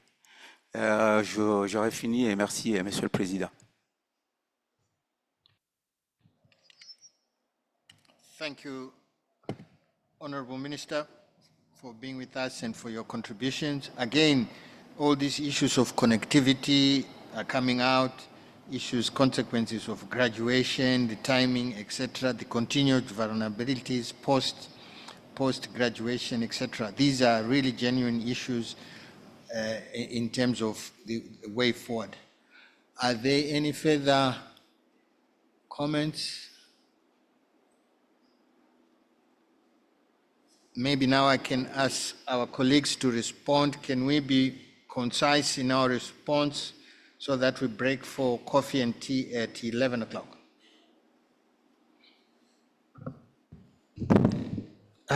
Chair, thank you, first of all, and thank you, honorable delegates, for your contribution. In fact, I was really wondering where to start. And you can understand why, because a lot of issues, a lot of questions were asked, and hopefully by answering a few of them, I might be able to cover as much. So, Chair, let me begin by your concern about graduation. And I'm going to take it in a different way, because the issue that was raised by Her Excellency Ambassador of Uganda, and hope that Adam will deal with the other issues to do with the graduation. So you ask, what does graduation mean for poverty? And we know that that criteria that Adam showed, the one on the gross national income, or the one that relates to the GDP, assumes that there is that growth. So we know that our ability to address the question of poverty is if we are able to address issues that lead to inequality and vulnerability of our populations. So hopefully by implementing the pillars of the Vienna Program of Action and the successor program, we could address the question of inequality and vulnerability so that even as our incomes grow to the level where they lead us to meet the criteria for graduation, then we also address the question of poverty. Now, the question that Ambassador raised, and which it was interesting. First of all, let me congratulate Comoros for acceding to the WTO. As you know, Comoros was accepted to the community of WTO, I think, the last 24, 48 hours. It's something to celebrate, because the accession process can also be very, very difficult. But at the same time as the minister was speaking and asking the question which relates to what Ambassador Rebecca was asking, I was actually smiling to myself and saying, okay, so Comoros has joined the WTO. It's also graduating from the LDCs. It is concerned about the loss of the flexibilities that LDC status provide. But then when you go to the WTO and you listen to our LDCs, you know, the coordinator of the LDCs in WTO, and who happens to be the ambassador of Djibouti, what she will tell you is that the members of the WTO really don't even want to have this conversation about the flexibility post-graduation. And of course, you can guess why, because they think that all LDCs are not equal. Yet you do not have a category of LDCs in the WTO. And a member of the Uganda delegation can actually tell us more about this because he spent a lot of time in Geneva. And so the graduation question becomes very complex, and I don't know what, and I think it's a legitimate question, because if LDCs have been able to build manufacturing capacity for health security, not just for themselves, but also for Africa because of utilizing the flexibilities under the TRIPS agreement, of course, the graduation then not only exposes them if they lose that flexibility, but also our one market, our one pharmaceutical market that we are creating under the AFCFTA. So I agree we need to probably pronounce ourselves and maybe agree with the request for a longer period of post-graduation so that at least you do not have a graduated LDC backsliding back into this.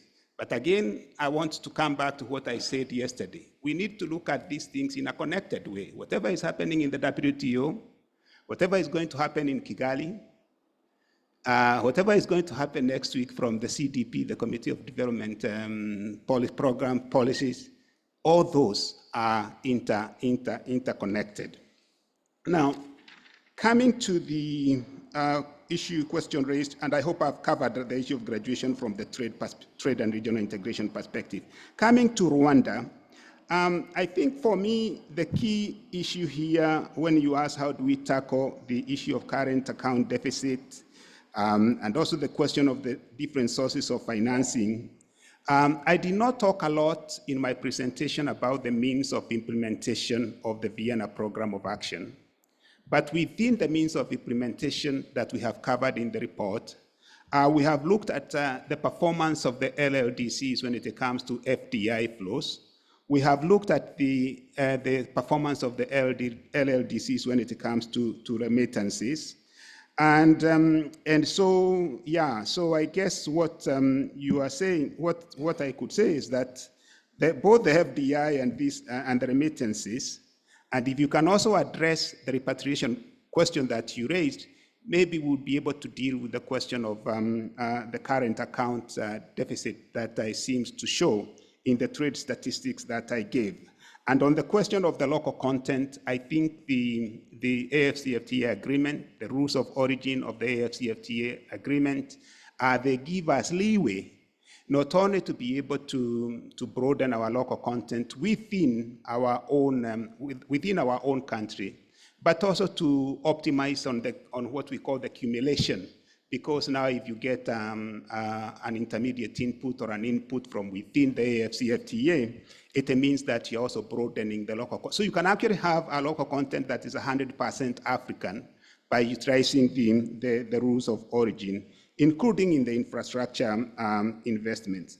But this also brings me to an interesting question that Zimbabwe delegation has raised about the question of labor. So how do we talk about labor export and remittances in a relationship that seems that you want one but you don't want the other? And what I was going to argue here is that maybe we need to, our concern is exploitation of cheap labor, but then we have international frameworks that allow bilateral labor agreements.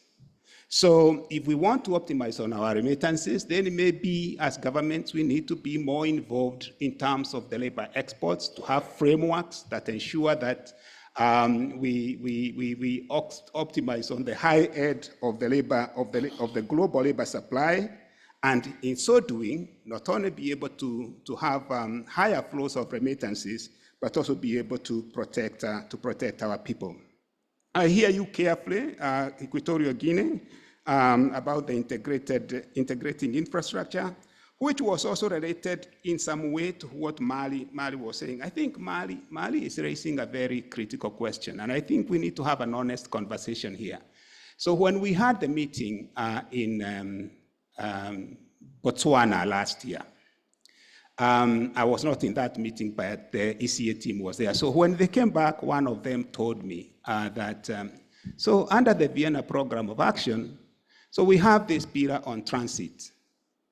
But when it comes to international law, the transit country still hold the cards when it comes to the issues of the procedures. I don't know whether I'm the right person to raise that question, but what I hear Mali saying is that there is an adherence to the agreements and their cumbersome procedures, and these cumbersome procedures mean that there is something happening in the transit countries that needs to be addressed. And I think the successor program, this legal question, probably needs to be addressed, because I understand from the lawyers is that you have the sovereigns, but these sovereigns, even though they are part of this broader program to support the LLDCs, they still can do things that make it more difficult or more expensive for the LLDC. And again, on the question of whether land-linked versus land-locked, I think it's you to change it. I think I've had this many times. We have the Kigali 3 happening, LLDC 3 happening. Maybe this would be the time to change the nomenclature, because as your secretariat, we are reporting to you on the basis of a resolution from the General Assembly that talked to us about the name landlocked. Okay. Now, there was a question from Burkina Faso of what ECA is doing. So let me say, and maybe my brother Robert, if chair you want, you can give him an opportunity. ECA is working hard on corridors development. We've been working, we worked very closely with the Central Corridor in its early days. Today, the Central Corridor is one of the fastest evolving development corridor that is going to ensure that the countries in the eastern part of the continent and also in the central part of the continent are linked to the port of Dar es Salaam and the ports there. We are also working very closely with South Sudan and Ethiopia and Kenya in the development of the Lapset Corridor. So ECA, besides what I've reported here, we work with you on the development corridors, including in the area of dry ports. Ethiopia will tell you that the first study on the dry ports that they have today is work that was done by the Secretariat, and we helped them in the feasibility study for the same. On the very specific question from South Sudan, what do we really do? I mean, the answer I can give here is that investing in our people, first and foremost, is the first thing that we need to do, because the human asset index under the LDCs, the means of implementation under the LDCs, they boil down to the capacity of our people. So for me, I think that's what I would say as something that we should do. Now, on the movement, the question of us moving across the continent, I think I just want to challenge us again about the open sky policy, the single African air transport market, which requires us, or at least which expects us, to give each other freedom when it comes to the movement of goods and to the provision of services. It really does not make good economics when it is not possible to minimize the cost of transport using aviation. So I think the AFCFTA puts transport as one of the services sector that needs to be front-loaded in the liberalization of services. At the same time, the single African air transport market is already there for us to be able to implement the services protocol almost tomorrow. So if you ask me, you have the facility, you have the instrument, you have the agreement. So I think, again, Chair, the recommendation, at least from the Secretariat, is, let's take the pledge, let's take let's be bold and implement these agreements, including single African air transport market. I hope I've been able to touch on most of these things. I'll conclude by saying that the question from the DRC, you focused on the Almaty Program of Action, which was 2004 to 2014. And exactly your recommendations on that is what informed the Vienna Program of Action. And the conclusion is that we've made progress, but probably we need to do more. Let me leave it to Adam and maybe to DES Hanan and to Robert for the questions that I have not tackled so that I don't take much more time. Thank you. Thank you. Thanks, Steve. You have covered a number of questions and areas very quickly. On the question of export diversification, repatriation of export receipts, and import bills. Again, this takes us back to an issue which we have been talking about for a long time, since we in ECA really started to challenge conventional ideas about industrialization. And we adopted industrialization as a key strategy for Africa's transformation and development. Even going beyond what our sister organization, UNIDO, has been advocating for, we thought UNIDO's approach was largely sectoral, but we need to have a whole of government and a holistic approach to industrialization in Africa. So the issues of local contents, value additions should be a must. And we have the flexibility, especially for LDCs and LLDCs. We have the flexibility really to enforce local contents policies, to stop exporting our raw materials as they are and to process them to add value. This is a must. On the repatriation of export receipts, in a number of African countries, we have realized that repatriation has been limited because of issues of corruption, governance and corruption.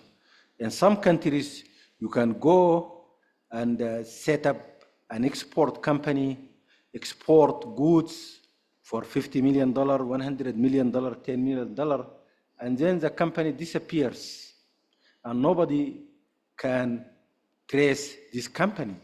The export receipts go outside. This is one very clear aspect of corruption. But a more common channel through which export receipts do not come back to Africa, as you know, are export, trade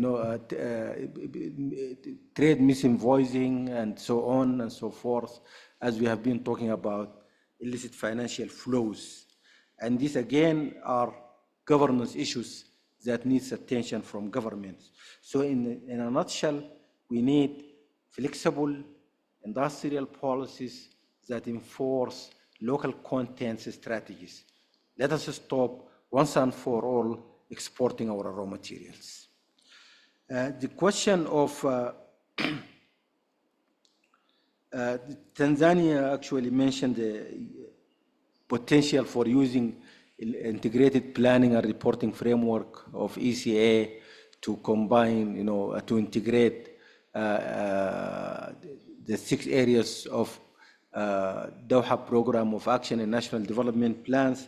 And we in ECA welcome any request from member states for support in this regard. The platform, the IPRT platform, also helps countries to integrate national development plans and priorities with financing frameworks. Again, Mr. Chair, the issue of graduation is a mixed bag. The ambassador of Uganda spoke very well about the cost and the cost of graduation and the problem of sustaining graduation. Actually, we noted in the report that Sao Tome and Principe met all three criteria in 2021. But by the end of 2023, due to floods, the situation in Sao Tome and Principe becomes so vulnerable that Sao Tome and Principe might not meet the vulnerability criteria this year. So the recommendations made by Senegal and others are really very valid, that we need a sustained, we need an extended period of at least 5 years to observe how countries can sustain graduation. And I think this is a valid point that should be presented to the Development Planning Committee. The issue of, again, the issue of trade pillars has been covered by my colleague Stephen, and with your permission, Mr. Chair, I would like to refer the question by Ghana on data and studies that ECA and support that ECA can provide to LDCs to my colleague Bartolomeo Arma, who has been involved in studies on this, on this issue for a long time. Thank you.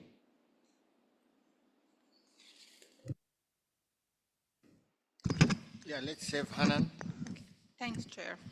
I think many of the questions have already been addressed by my colleagues, Stephen and Adam. I'd like to just perhaps elaborate more in two issues. One is the implication of graduation, not just on trade, but on availability of financing and tools to support countries. So, for example, once countries graduate from low-income status, that has implication for access for concessional financing in IMF, in World Bank, in MDBs. So it basically means that their cost of financing goes up. And this is why we have talked earlier about the need, for example, to reform the formula of access for concessional financing to include issues like vulnerabilities, not just income level. But perhaps another issue that we need to also look into, one is the criteria on which this graduation is determined. We don't see, for example, share of the population that is below the poverty line. We don't see specific measures to capture that. So this could be something to consider moving forward on what type of modification for such decisions on graduation need to be addressed. But at a national level, at a policymaker level, we need to also look into what does it mean? The fact that we have, on average, an income level that has, surpassed from low income to middle income, but yet we have concentration of poverty in many of these countries. So we have currently 60% of the poor in Africa are in middle income countries, even though they have an average that is above the low income group. That means that there is, it's not, it's an issue that can be tackled by policy tools, redistributive policy decisions in terms of progressive taxation, in terms of looking at instruments that can actually address it. So there is a portion of the issue that we need to own at a national and policy making level on what we can do. And there are certain issues that we will also need to look into. How do we reform these procedures? I think issues of like the post-graduation time frame that would be built on, or ways to reform the formula, are all options that we should consider, but does not substitute for the need to look into economic policy tools at national level to address these issues of poverty and inequality. In Africa, the countries that have the highest problems of inequality are the ones that have the highest levels of income. There's something not right about it. It means that we, at the national level, we're not doing sufficient efforts to actually use these tools to get at the root causes. Then there was also another question regarding why we have not seen progress in terms of the issues for landlocked countries within Africa. And I mean, I agree with what Stephen has mentioned, that basically there are issues that need to be taken, they have been elaborated. What we need to see is action from member states to advance these agendas because they matter for their development. Some of the main constraints, for example, in moving up value chains in Africa is the high cost of intermediate goods and high cost of transport. And this, there are already frameworks that you can utilize and implement. I mean, there is need to make sure that the cost of transport gets lower within the continent, opening skies for competition, adopting and implementing the single air transport market within the continent. And there is also a need to look into the infrastructure, road infrastructure, regional infrastructure, but also in terms of utilizing technology to reduce time spent at borders for trade. There has been also countries that have done that successfully, reducing number of days that it takes to move trade between countries. So all this needs to be tackled to get actually, to see improvement in all what we have been addressing. Another issue also is for many of the landlocked countries, I think utilizing the regional infrastructure for energy, it would make a lot more sense, especially for small countries, to make sure that we invest more in energy pools and energy integration so that we can actually advance on these areas. So I hope that by next year, we will hear more from member states about what has been done, what has been adopted, and how we can help further in advancing it. Thank you. Thank you, colleagues, for the responses. Now, I've a proposal in terms of the programming of the events on the schedule of events.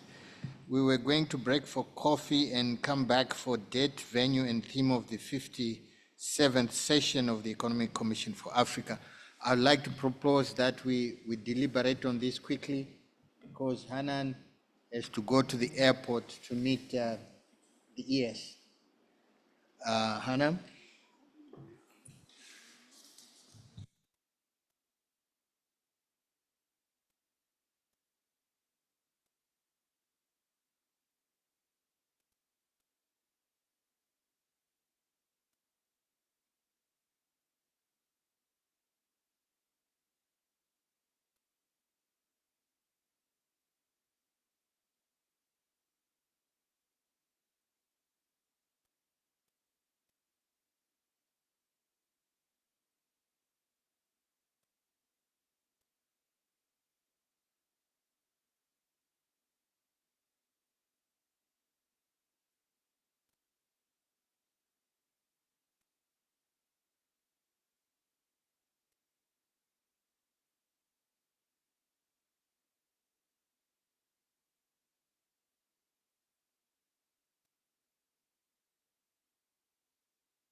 Okay, colleagues, the proposal is we do it immediately after the coffee break, the issue of the venue and the date. So it's almost 20 past 11. Maybe if we can break for coffee and tea and come back at 11:45. Thank you.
Bienvenue, Salibonani, Mangwanani. Very warm welcome to unique and beautiful Victoria Falls. We treat this as a core country of the continent because of your resilience and the Pan-African spirit. The primary objective of this conference is to promote the economic and social development of our member states, to foster intra-regional integration and promote international cooperation for Africa's development. Since our last conference of ministers, the world has fallen deeper into economic fragility, climate change, conflict, and distrust. The continent faces disproportionate burdens and risks arising from climate change, related events and patterns. We must accelerate the adoption of just and sustainable transitions. The issues we face today are particularly acute because the global financial systems are inadequate and have completely failed Africa. In spite of this, we're equally reminded that we have the ability to create our own solutions to our own problems, no matter how small they may be. It is high time we join hands as a continent and strengthen our existing regional trading blocs, such as the African Continental Free Trade Area, to promote the free movement of goods, services, and people within Africa. I call upon all member states to remove barriers to all entry and exit points so that we create a single market for goods and services that promote intra-Africa trade as well as overall industrial development. Some of the recommendations from here will also be carried as Africa's voice to the UN Secretary General Summit of the Future happening this September, where world leaders will forge a new international consensus on how we deliver a better present and safeguard the future. On issues of taxation, we have already the UN Tax Convention, and there is a need to also strengthen international cooperation, curb illicit financial flows, and reduce tax evasion and profit sharing. The resources that are lost to illicit financial flows is more than 2.5 times what Africa receives a year in official development assistance. So it's a huge opportunity, and we need to make sure that it's utilized.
we're delighted that now we finally have the seat for the African Union at the G20, and this is very important because it moves us from being rule takers to rule makers, and leveraging that will be key.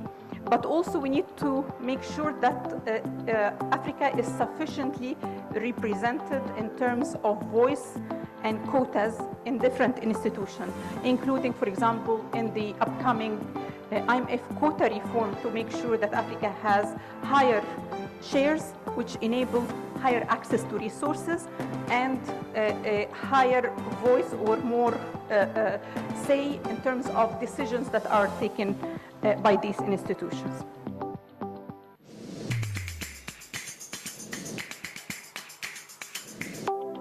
Bienvenue, Salibonani, Mangwanani. Very warm welcome to unique and beautiful Victoria Falls. We treat this as a core country of the continent because of your resilience and the Pan-African spirit. The primary objective of this conference is to promote the economic and social development of our member states, to foster intra-regional integration and promote international cooperation for Africa's development. Since our last conference of ministers, the world has fallen deeper into economic fragility, climate change, conflict, and distrust. The continent faces disproportionate burdens and risks arising from climate change, related events and patterns. We must accelerate the adoption of just and sustainable transitions. The issues we face today are particularly acute because the global financial systems are inadequate and have completely failed Africa. In spite of this, we're equally reminded that we have the ability to create our own solutions to our own problems, no matter how small they may be. It is high time we join hands as a continent and strengthen our existing regional trading blocs, such as the African Continental Free Trade Area, to promote the free movement of goods, services, and people within Africa. I call upon all member states to remove barriers to all entry and exit points so that we create a single market for goods and services that promote intra-Africa trade as well as overall industrial development. Some of the recommendations from here will also be carried as Africa's voice to the UN Secretary General Summit of the Future happening this September, where world leaders will forge a new international consensus on how we deliver a better present and safeguard the future. On issues of taxation, we have already the UN Tax Convention, and there is a need to also strengthen international cooperation, curb illicit financial flows, and reduce tax evasion and profit sharing. The resources that are lost to illicit financial flows is more than 2.5 times what Africa receives a year in official development assistance. So it's a huge opportunity, and we need to make sure that it's utilized.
We're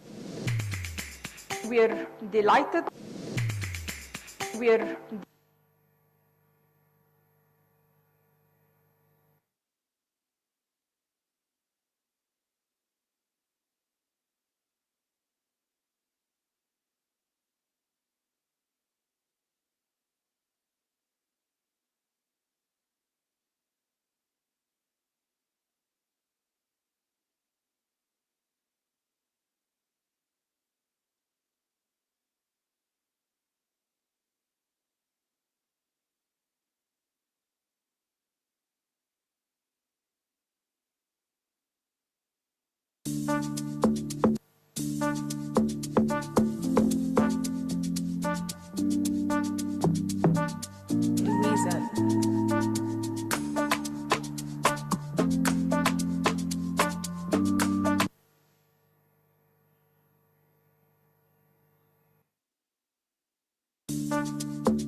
on issues of taxation. We have already the UN Tax Convention, and there is a need to also strengthen international cooperation, curb illicit financial flows, and reduce tax evasion and profit sharing.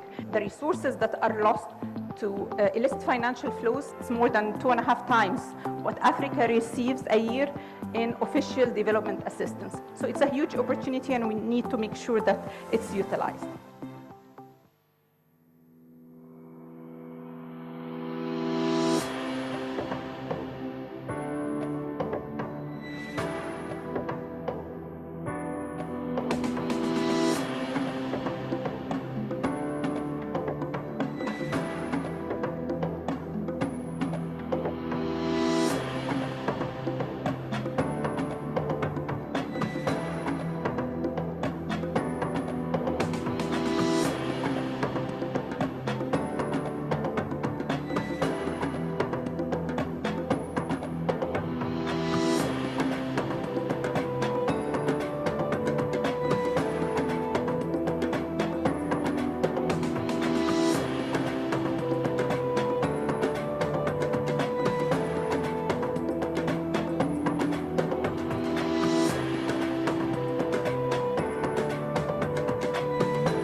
we're delighted that now we finally have the seat for the African Union at the G20, and this is very important because it moves us from being rule takers to rule makers, and leveraging that will be key. But also we need to make sure that Africa is sufficiently represented in terms of voice and quotas in different institutions, including, for example, in the upcoming IMF quota reform, to make sure that Africa has higher shares, which enable higher access to resources and a higher voice or more say in terms of decisions that are taken by these institutions.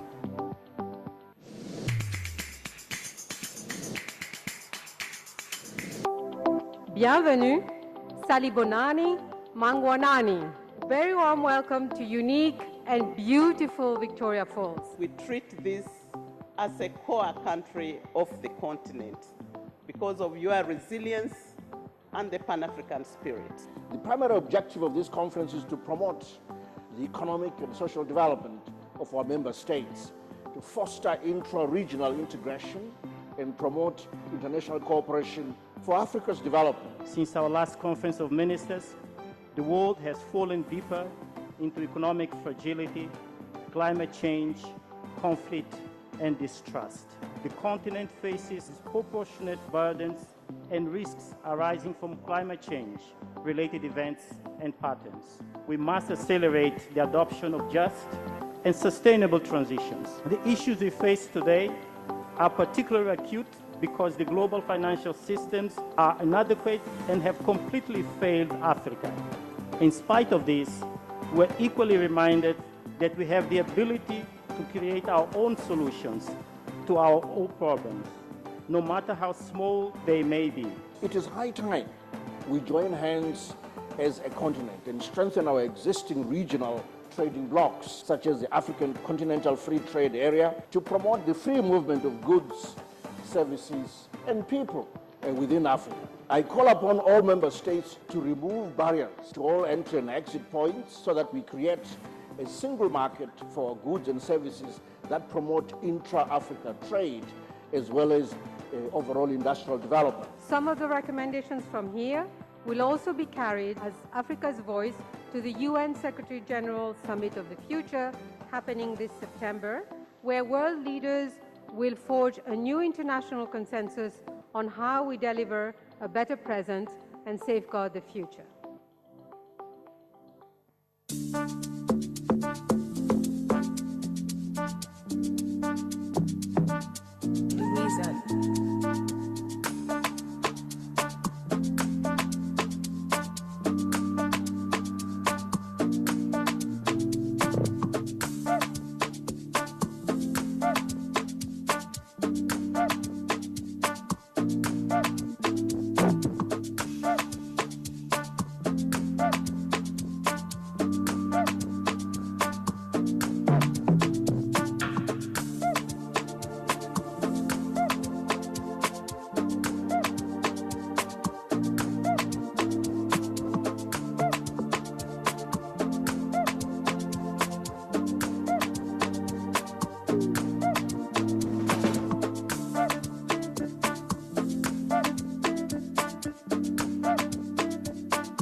On issues of taxation, we have already the UN Tax Convention, and there is a need to also strengthen international cooperation, curb illicit financial flows, and reduce tax evasion and profit sharing.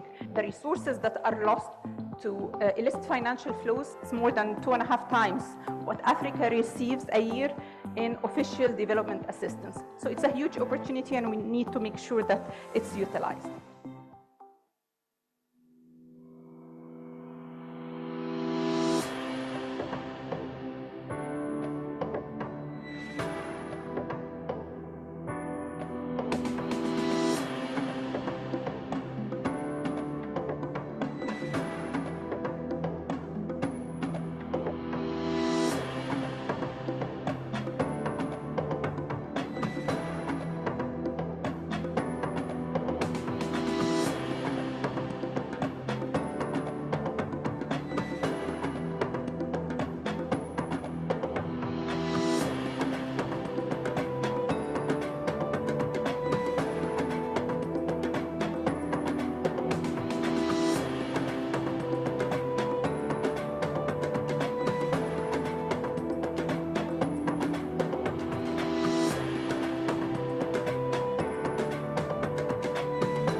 We are delighted that now we finally have the seat for the African Union at the G20, and this is very important because it moves us from being rule takers to rule makers, and leveraging that will be key. But also we need to make sure that Africa is sufficiently represented in terms of voice and quotas in different institutions, including, for example, in the upcoming IMF quota reform, to make sure that Africa has higher shares, which enable higher access to resources and a higher voice or more say in terms of decisions that are taken by these institutions.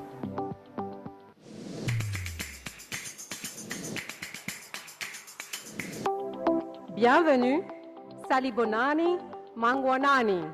Very warm welcome to unique and beautiful Victoria Falls. We treat this as a core country of the continent because of your resilience and the Pan-African spirit. The primary objective of this conference is to promote the economic and social development of our member states, to foster intra-regional integration and promote international cooperation for Africa's development. Since our last conference of ministers, the world has fallen deeper into economic fragility, climate change, conflict, and distrust. The continent faces disproportionate burdens and risks arising from climate change, related events and patterns. We must accelerate the adoption of just and sustainable transitions. The issues we face today are particularly acute because the global financial systems are inadequate and have completely failed Africa. In spite of this, we're equally reminded that we have the ability to create our own solutions to our own problems, no matter how small they may be. It is high time we join hands as a continent and strengthen our existing regional trading blocs, such as the African Continental Free Trade Area, to promote the free movement of goods, services, and people within Africa. I call upon all member states to remove barriers to all entry and exit points so that we create a single market for goods and services that promote intra-Africa trade as well as overall industrial development. Some of the recommendations from here will also be carried as Africa's voice to the UN Secretary General Summit of the Future happening this September, where world leaders will forge a new international consensus on how we deliver a better present and safeguard the future.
On issues of taxation, we have already the UN Tax Convention, and there is a need to also strengthen international cooperation, curb illicit financial flows, and reduce tax evasion and profit sharing. The resources that are lost to illicit financial flows is more than 2.5 times what Africa receives a year in official development assistance. So it's a huge opportunity, and we need to make sure that it's utilized.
we're delighted that now we finally have the seat for the African Union at the G20, and this is very important because it moves us from being rule takers to rule makers, and leveraging that will be key. But also we need to make sure that Africa is sufficiently represented in terms of voice and quotas in different institutions, including, for example, in the upcoming IMF quota reform, to make sure that Africa has higher shares, which enable higher access to resources and a higher voice or more say in terms of decisions that are taken by these institutions.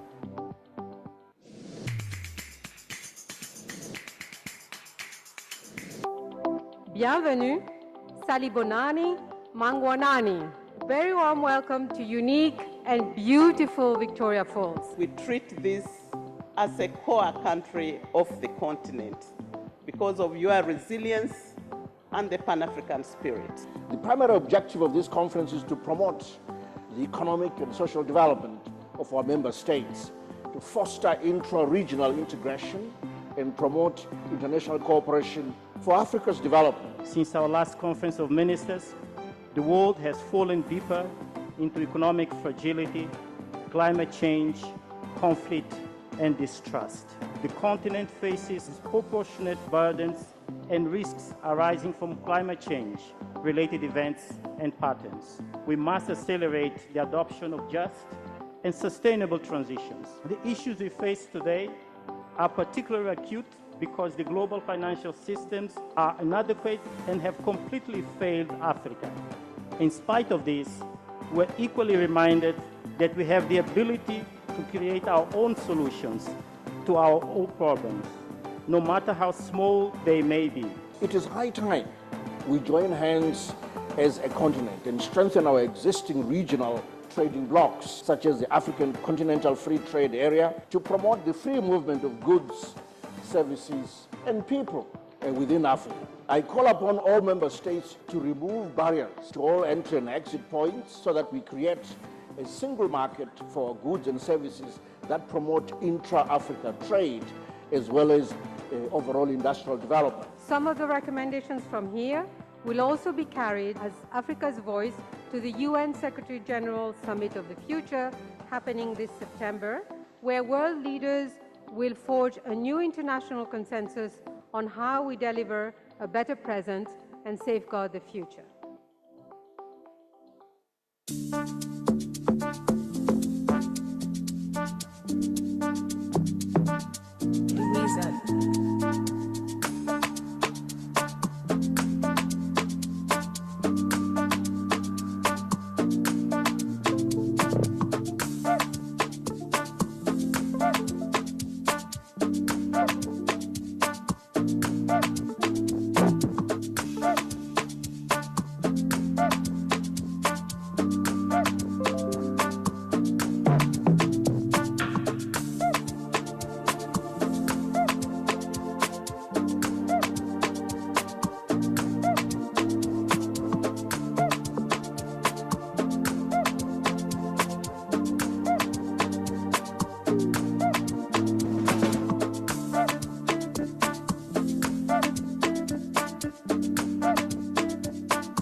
On issues of taxation, we have already the UN Tax Convention, and there is a need to also strengthen international cooperation, curb illicit financial flows, and reduce tax evasion and profit sharing. The resources that are lost to illicit financial flows is more than 2.5 times what Africa receives a year in official development assistance. So it's a huge opportunity, and we need to make sure that it's utilized.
On issues of taxation, we have already the UN Tax Convention, and there is a need to also strengthen international cooperation, curb illicit financial flows, and reduce tax evasion and profit sharing.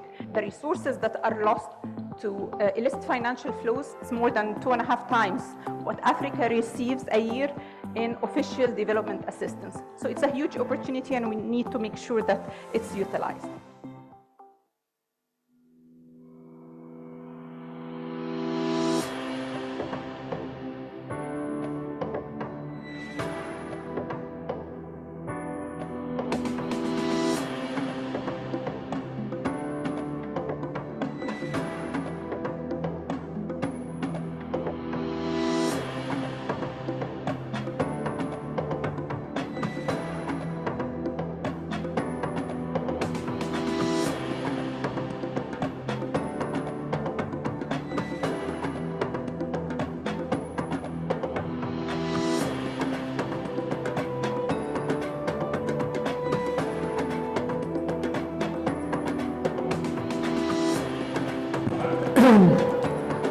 Good afternoon.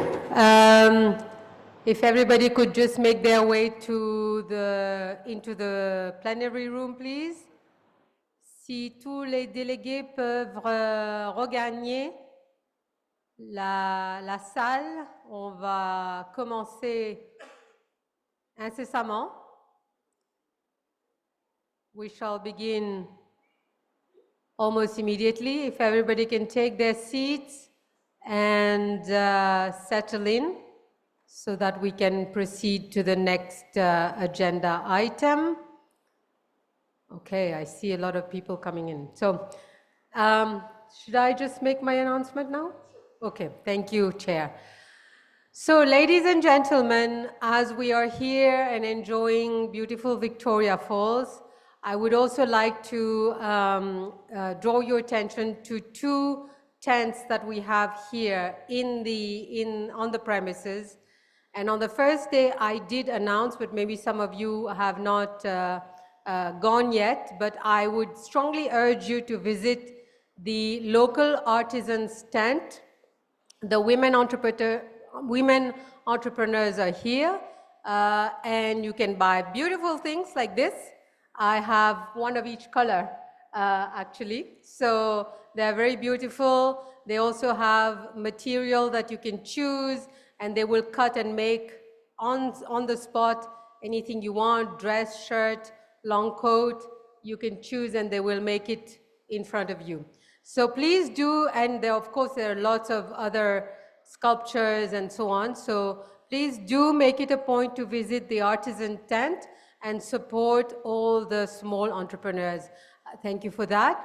The second thing is, we also, just across, there is the Knowledge Fair tent.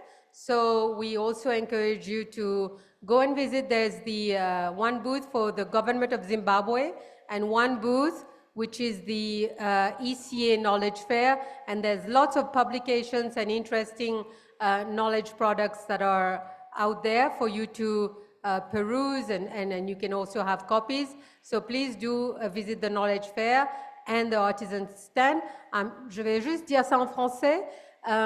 Donc il y a deux venues. Un c'est le Knowledge Fair venue que vous pouvez visiter. Vous avez plein de publications et des produits de savoir que vous pouvez prendre et laisser votre nom. On peut vous envoyer aussi des copies. Et puis, il y a aussi la tente où il y a tous les artisans, les petits artisans, les petits et moyens producteurs qui ont de jolis produits comme celui-ci, et aussi des sculptures et plein de choses à découvrir. Donc, nous vous encourageons vraiment à visiter les artisans qui sont là pour nous. Ils ont fait le déplacement spécialement pour être ici. Donc, on vous encourage à aller les voir. Thank you very much, Chair. Over to you. One more thing. Yesterday, somebody left a phone and a charger here in the room. There's a desk at the near the door. You can find, if you have left your charger and your phone. It will be at the desk, and we also make an appeal that everybody make sure you don't leave anything when you go tonight. Thank you, Chair. Thank you. Thank you very much for the notices. As agreed before the coffee break, we are now going to discuss the agenda item on the date, venue and theme of the 57th session of the Economic Commission for Africa. And Hanan is going to make the presentation. After her presentation, we then break out for lunch whilst the drafting team is putting together our report.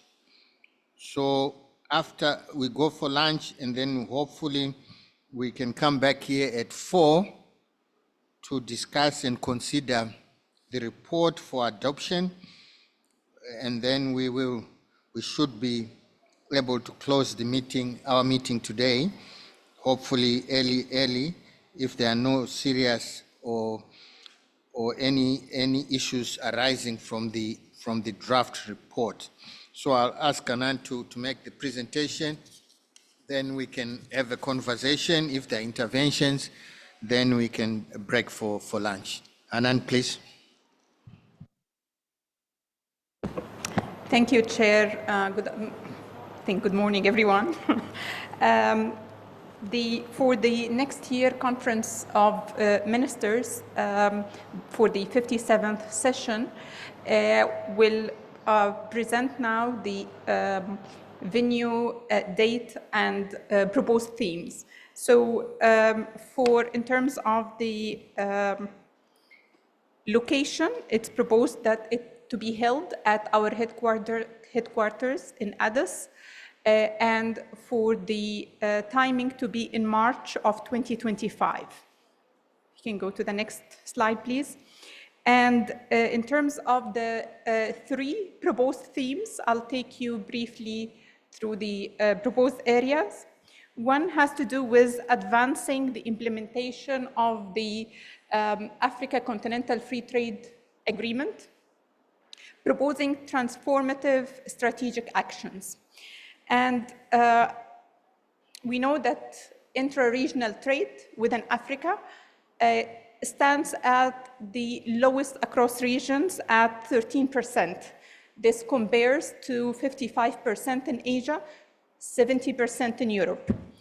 And we have been witnessing the disruptions to global supply chains that has happened due to global shocks, and what it has actually led to in terms of implications. So we have seen a shift from focus on supply chains being based on cost and efficiency to more a shift to things like nearshoring and friendshoring. And that actually offers a unique opportunity for the continent to leverage the Africa Continental Free Trade Agreement to break into supply chains that would not have been possible or available before. We have also seen good, some modest but good progress made in the implementation of the agreement, but challenges remain. And these challenges remain in terms of the regulatory reforms that are needed to advance implementation, in terms of the non-tariff barriers, in terms of the high cost of doing business, geopolitical impediments, and connectivity problems.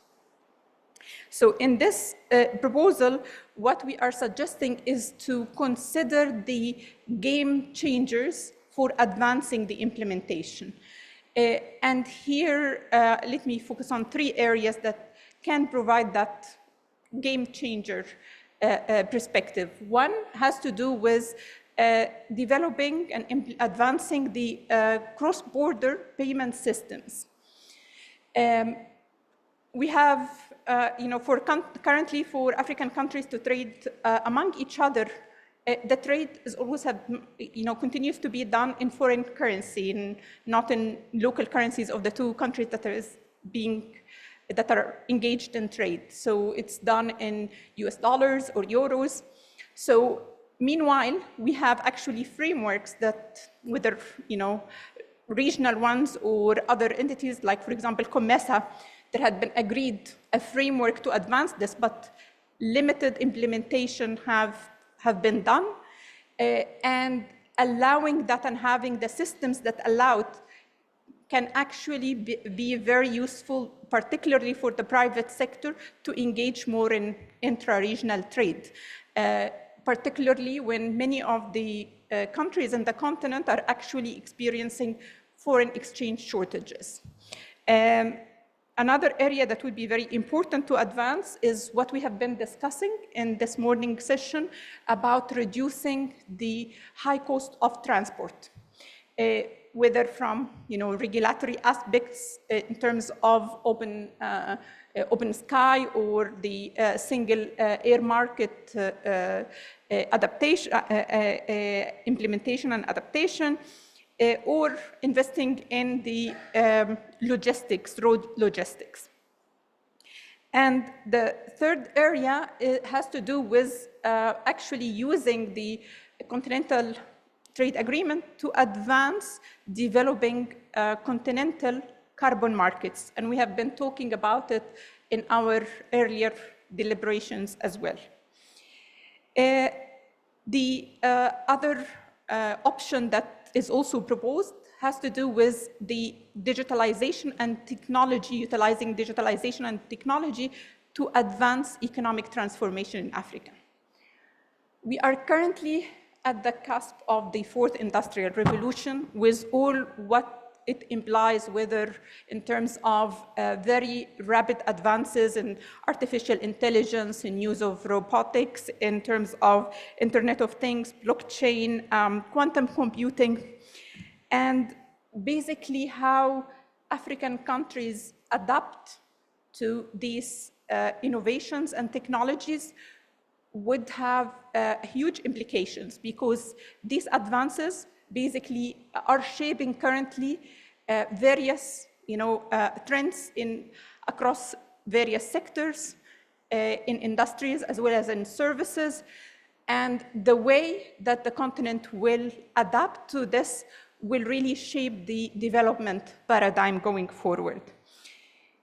While all this is happening, at the continent, we have a number of challenges, including the issue of having the least affordable access to internet and IT services globally, on average, as well as having limited penetration. So we have almost 36% only of African population have access to broadband, for example.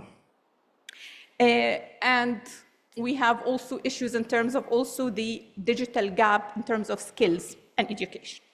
So if we proceed with this proposal, the focus is going to be on how can we actually, what do we need to do to actually better utilize these trends, incorporated and remove barriers to advancing. That would include, of course, looking at what are the infrastructure investments that would be required, what are the regulatory frameworks that need to be adopted and revised, how can we improve the issue of access to digital services, and also how do we deal with the skill and education gap in that area. And this is particularly important, as we have talked earlier, with the having our most valuable asset being human capital. How can we leverage these advances to actually train them for the future? This can also encompass other things in terms of how do we utilize these advances across, in terms of solutions, whether it's in agriculture and addressing issues there, or in terms of how can we use these digital solutions to improve domestic resource mobilization. So how can we adapt it across sectors and across solutions? And the third option that is on the slide, it may be different in terms of the numbering on the paper, but third option here is the issue of investing in food security and energy transformation. And basically how this can actually help us better achieve the SDGs. We have been talking about the issue of the huge energy gap in Africa, the fact that out of the 800 million that lack access to energy globally, 600 reside in Africa. And without addressing this energy gap, there are so many things that we cannot achieve. You cannot have industrialization without having access to energy. You will not having access to energy will limit your ability to address also food security, will limit your ability to access issues of gender, as we had discussed yesterday. So dealing with this will be really key to enable us to move forward. But also the issue of food insecurity is becoming more prominent with the impacts of climate change that the continent is facing.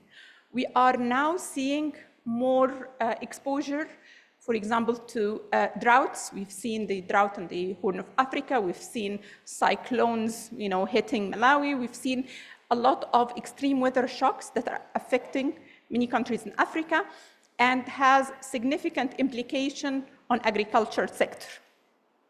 So this issue of the nexus between food security, climate, and what can be done, whether in terms of solutions through regional integration, in terms of solutions for building regional value chains in agriculture, advancing in areas of agribusiness and agro-processing, that will be really important. And finding also ways to leverage the regional integration aspects, both in energy as well as in food, to advance the agenda on both, which will help us really address many of the other gaps in SDGs. So these are the three areas that we are proposing for your consideration. We'll be happy to get your comments, questions, and guidance on what we should be focusing on for next year. Thank you.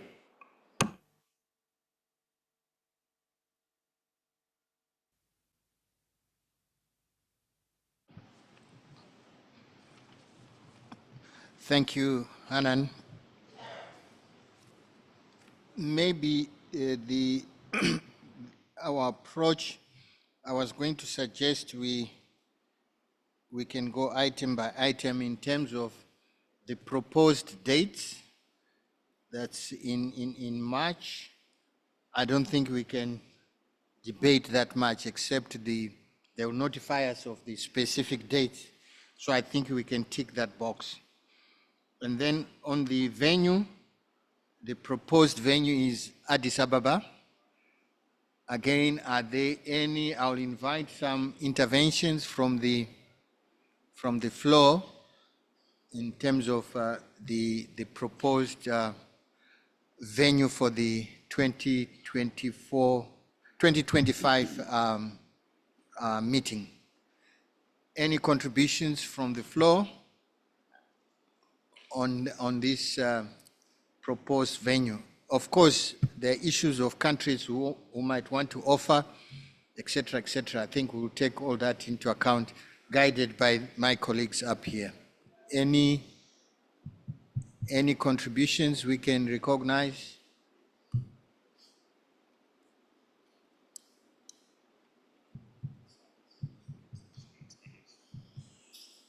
No? Any takers? Going once, twice, 3 times. So we have it, we'll have it in Addis Ababa.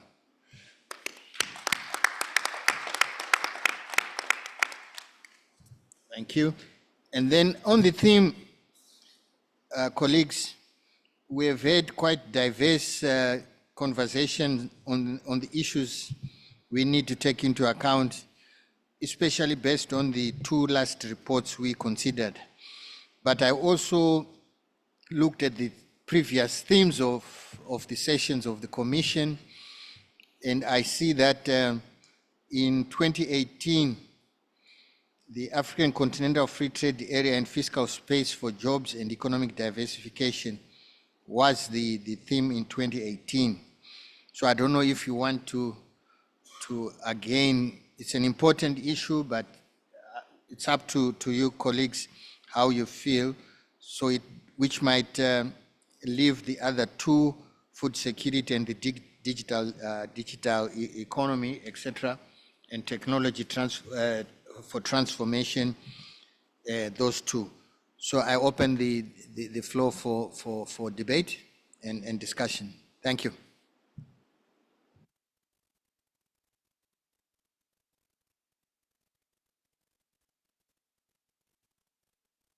Any takers?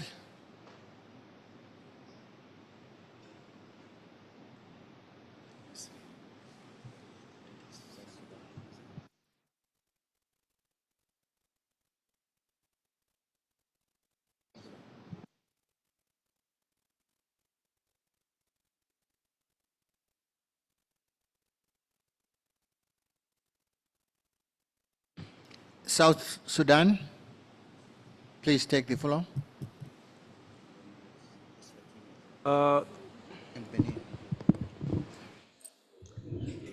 Thank you, Chair, for the opportunity to intervene again on these topics.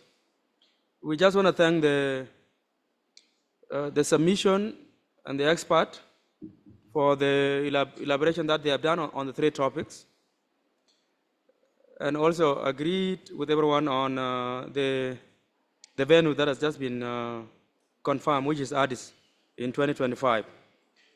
Of the three themes, we agree with you that the one on trade and integration was discussed or covered in 2018, and in this contract, the one on food security and digital transformation should really be the one on the table. While two of these topics have surfaced in our discussion even this morning, South Sudan think that maybe we could focus on food security, because that also has other aspects that will then cover the technology. So the topic, which is investing in food security and energy transformation, pathway toward swift achievement of the SDGs in Africa, would be the right one to cover in 2018. Because of the crisis, global crisis, regional crisis, food security has become imperative, and if it is not resolved, it has also become an impediment to other objectives that we would like to achieve as a continent. So we think that food security could do it for us, and thank you. Thank you, South Sudan. Let me recognize Eswatini.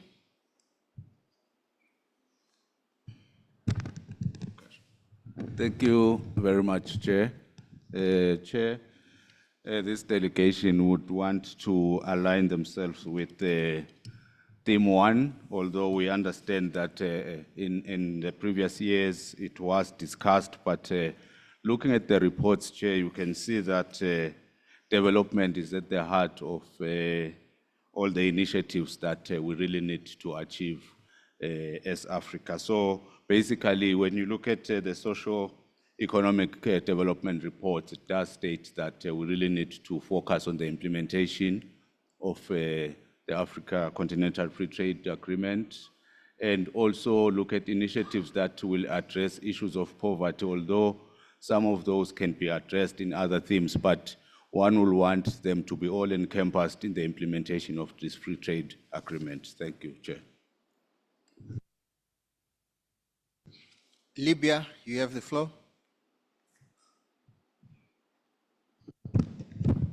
Thank you, Chair. Thank you, Secretary. we believe all the three subjects are very important, and we really wish that we can do them all at once. But since it's not possible, we think that the food security is the most important thing. First, because of the address itself, the food security, plus it would include many subjects that would affect our continent, like the climate change, the water resources, the chain supplies. All these are very important for our continent, especially after the Ukrainian-Russian war that affected everything in this one. Thank you so much, sir. Thank you. Benin.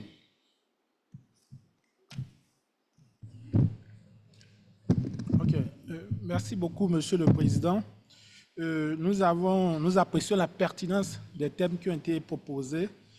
Et pour nous, déjà d'entrée de jeu, nous suggérons le thème relatif à la sécurité alimentaire. À juste titre, nous souhaitons ce thème parce que, comme vous l'avez dit, en 2018, la question de la ZECAF a été abordée. Et là, en proposant ce thème, dans les trois thèmes qui ont été proposés, l'idée peut-être c'était de faire un point de la mise en œuvre, mais de voir les mesures visant à accélérer cette ZECAF. Mais déjà, dans les différents documents que nous examinons, il y a un rapport là-dessus et qui nous présente cela. Et donc, le mettre en priorité pour nous, ce n'est pas le cas. Et sur le thème lié à la sécurité alimentaire, je crois que ce thème va prendre en compte aussi les questions de technologie et numérique. Et donc, c'est pour cela que nous souhaitons que ce soit le thème lié à la sécurité alimentaire. Ce que nous voulons aussi suggérer à l'avenir, c'est vrai que nous débattons des thèmes, et vous-même l'avez dit, vous souhaitez que nous passons davantage aux actions.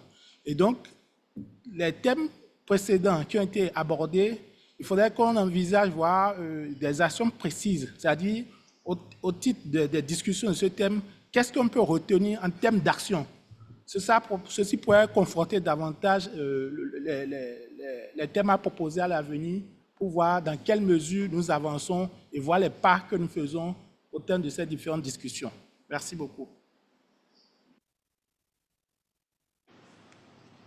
Thank you for those comments. Tanzania, please. Thank you, Chair. Tanzania is much for theme 2, though it's very hard to choose, as all the three themes are really of a very great importance. But we think that digital is the future. As we are moving forward, it's important that Africa strengthen the availability and use of digital technologies, which are strongly linked to economic growth, innovation, job creation, and inclusion, both at national but also regional and global levels. When we look at the digital process now, we talk about digital financing, which include digital taxation, digital for human development, digital health, but also digital education, but also the linkage of different sectors when it comes to economic transformation. So Africa, we need to focus now as we develop infrastructure coverage, access and quality, but also affordability of mobile connectivity, but also there is the widest digital gender gaps when it comes to access of digital infrastructure. So we are of the notion that as we are heading towards the future, we shouldn't lag behind on digital aspect and digital space. Thank you. Thank you, Tanzania. Well noted. Equatorial Guinea. Oui, merci, Chairman. Je voulais me concentrer sur la zone de libre-échange continentale en parlant de l'intégration sous-régionale que j'avais déjà abordée auparavant. Je viens d'assister, Monsieur le Chairman, à une réunion à Malabo, une réunion de la CAC. La CAC est composée par 11 pays au niveau de l'Afrique centrale. Excuse me, sorry, we don't seem to have a translation to English. It's just me or everyone? Yeah. Okay.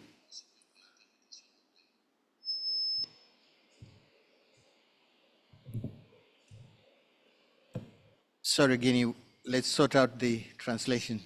May I continue? No, just give us, is it okay now? Yeah, it's okay, let's proceed.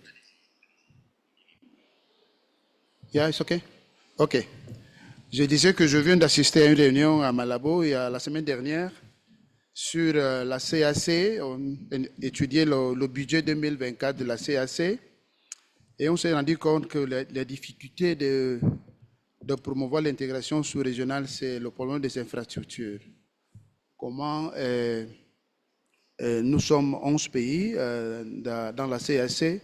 Comment faire sortir les marchandises du Cameroun, en Burundi, en Angola, le Rwanda, s'il n'y a pas de route.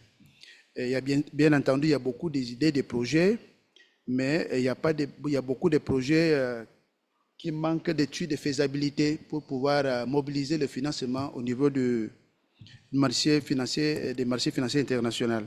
Donc je pense que c'est un aspect qu'on peut retenir, les études de faisabilité des projets bancables dans la sous-région qui permettront de promouvoir et d'accélérer l'intégration sous-régionale en construisant les infrastructures qui nous manquent, surtout les routes, l'électricité, les barrages pour dynamiser notre sous-région.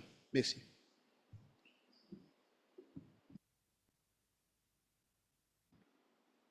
Sorry, Equatorial Guinea, what's your preference for the theme?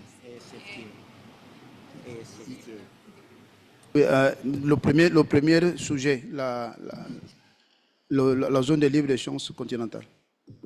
Merci. Okay. Thanks. South Africa?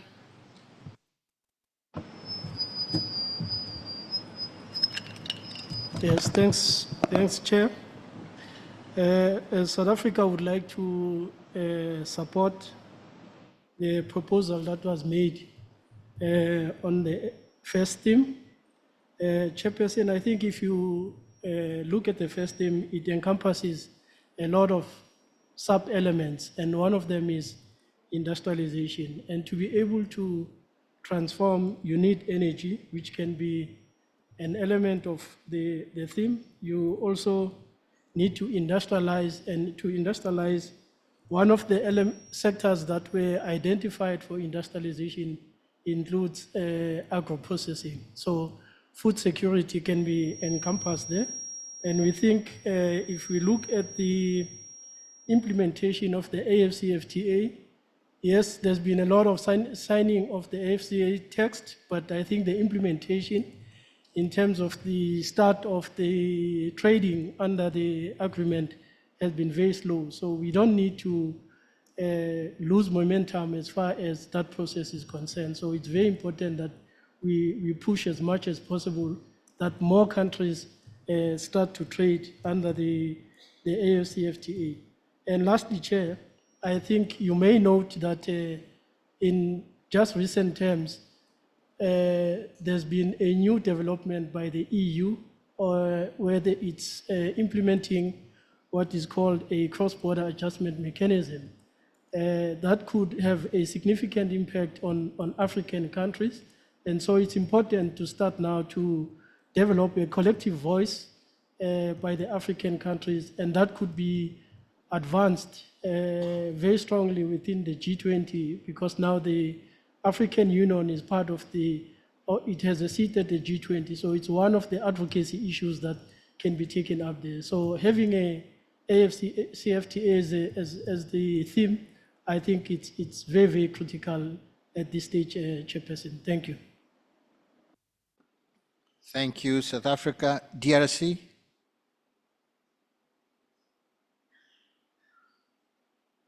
Merci beaucoup, Monsieur le Président, pour la parole. Je crois, Monsieur le Président, je suis parfaitement d'accord avec tous les thèmes proposés, qu'on ne peut pas, tous les thèmes sont importants pour l'avenir radieux de l'Afrique. On ne peut pas exclure un thème, mais la RDC propose que nous puissions avoir une thématique, dans un thème central qui pourrait avoir un consensus auprès de tous les pays ici présents et que pour avancer, il y avait un thème dans un colloque, comment promouvoir le développement industriel en Afrique, hein, dans un nouveau élan économique. Mais moi, je pense qu'on doit avoir un thème beaucoup plus globalisant, de telle sorte que ça peut englober donc les thématiques comme les sous-thématiques comme investir dans la sécurité alimentaire et l'énergie. Ça doit être un sous-thème, tout comme le problème de la transformation de la digitalisation en Afrique. Ça devrait être un sous-thème, et même la question d'aborder sur l'utilisation, donc le manque de compétences numériques, de l'Internet et tout ça, pour les nouvelles, pour relever les défis au point de vue du problème de technologie de l'information et de la communication. À notre humble avis, je pense que la thématique centrale devrait se focaliser sur la transformation structurelle et le développement durable en Afrique. Moi, je dis le thème central. Alors, d'autres thèmes qu'on a ciblés ici, c'est important pour l'Afrique, investir dans la sécurité alimentaire et énergie, la transformation de la digitalisation en Afrique, et un autre là, ça doit être au moins sous 3 thèmes, mais avec un thème central globalisant. Voilà, telle est ma contribution à ce sujet, Monsieur le Président, et je vous remercie. Thank you. Mali.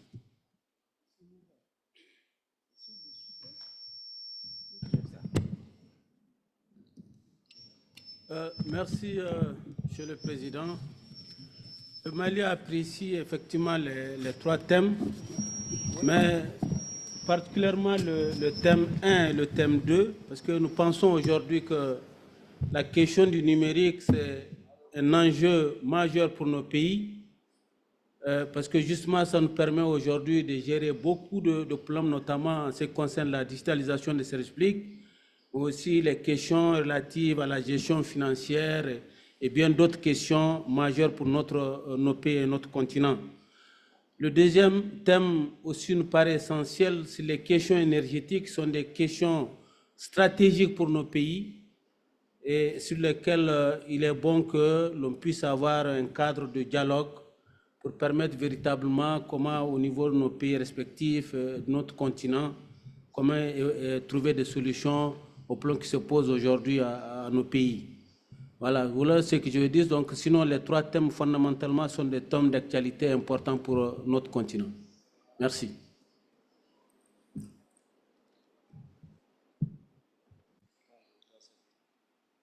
Sorry, Namibia.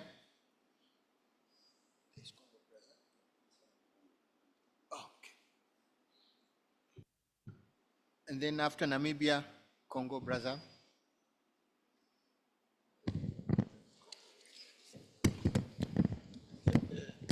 Thank you, Chairperson, and good afternoon, everybody. We took the floor to support, in fact, to support all the speakers that spoke before us. Mr. Chair, in the sense that if you look at those two topics, they are interlinked. And if you look at them holistically, we only have one theme, which is the implementation of the CFTA agreement. And those other 2 are inclusive.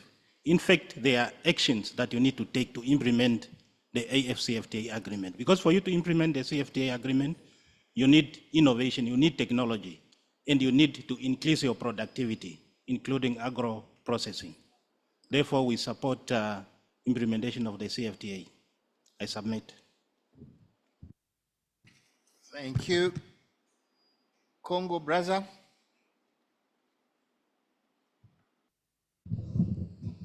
Merci, Monsieur le Président.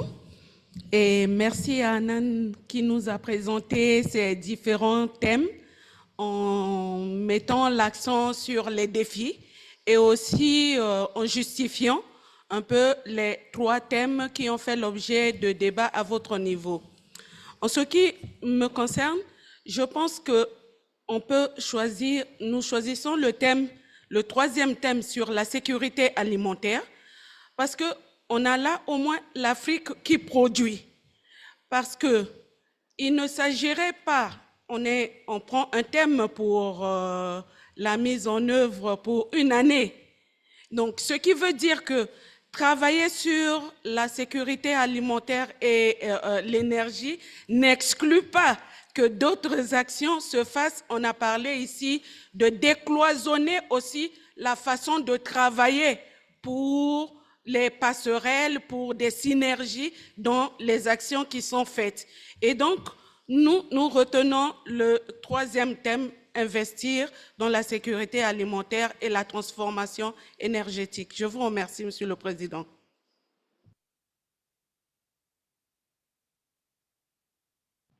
Okay.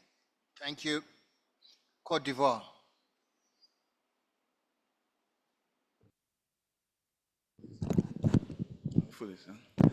Merci beaucoup, Monsieur le Président. Nous apprécions également la qualité des 3 thèmes que vous avez présentés, mais à notre humble avis, le thème sur la ZLECAf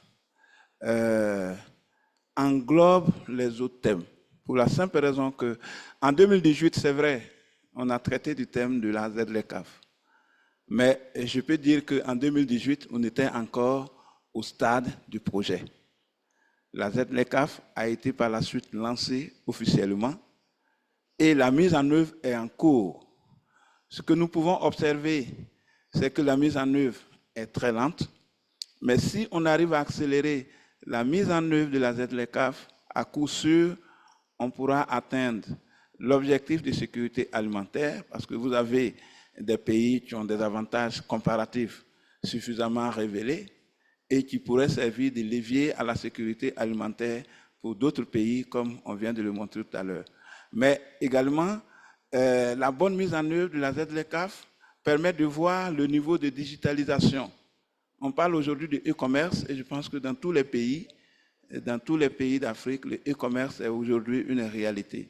Mais comment accélérer le e-commerce, la digitalisation des économies, et aboutir à la transformation structurelle? Je pense que la ZLECAf est vraiment une bonne opportunité pour aboutir à une véritable transformation de nos économies. Et pour ma part, ce thème-là, voir la mise en œuvre, l'état des lieux à mi-parcours de la mise en œuvre de la ZLECAf, pour voir ce qu'on peut encore rectifier pour accélérer la mise en œuvre de ce projet intégrateur, comme je l'ai dit hier, c'est le seul projet intégrateur de l'Union africaine qui a pu être concrétisé. Et je pense que si on accélère sa mise en œuvre, ça peut nous aider à atteindre l'objectif de transformation structurelle tant souhaité. Je vous remercie.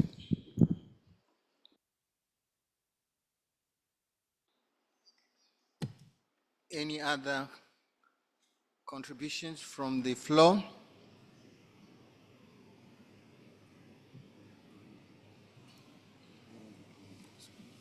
Okay, Burundi, then Ghana.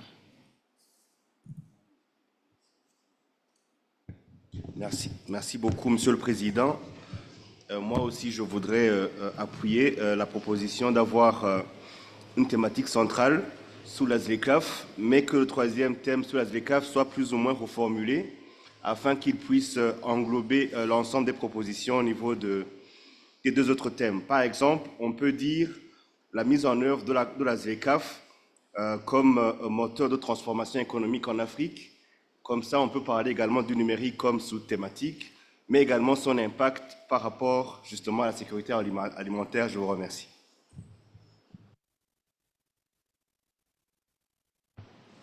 Interesting approach. Thank you.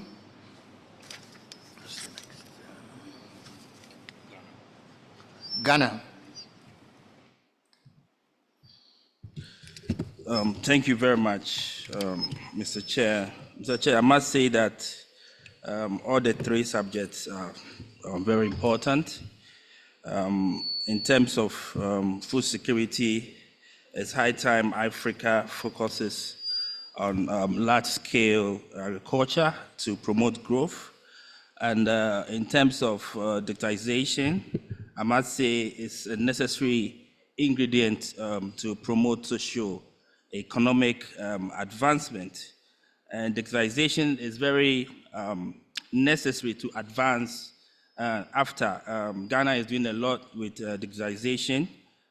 We have improved in terms of online registration. We have the biometric card, access card.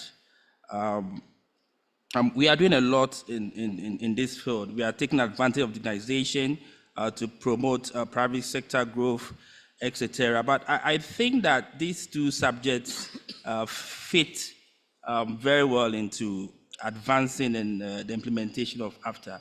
So this delegation supports advancing the implementation of AFTA. Thank you very much, Mr. Chair.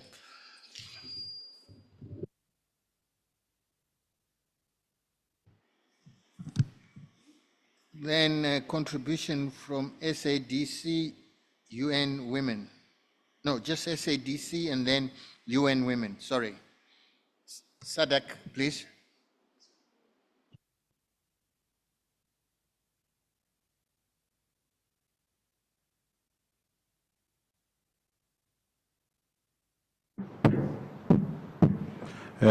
Thank you, Chairperson. And all the member states have captured very well, but all these are important three themes.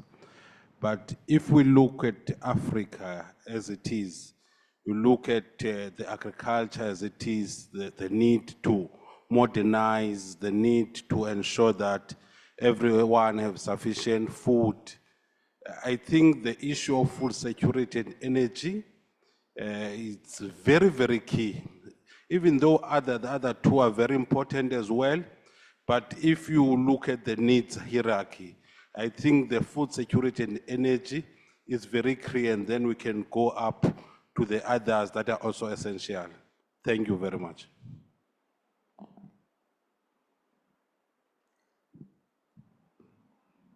Thank you, Chair. Mine is an observation and perhaps a question as well. The observation is that many of the challenges that were raised over these 2 days had to do with economic governance issues and policy coherence issue. And my question is, to what extent would those issues be considered as part of the themes that are being proposed? Will they be considered as a standalone aspect, or will they be woven into the conversation as those three substantive themes are discussed? That's number one. Number two is, to what extent will the outcome of the Summit of the Future that is upcoming in September in New York, to what extent will that, the outcome of that discussion also inform the theme? So I guess what I'm asking is whether there will be room to perhaps adapt or add to the thematic areas that are being proposed based on that, the Summit of the Future. I thank you.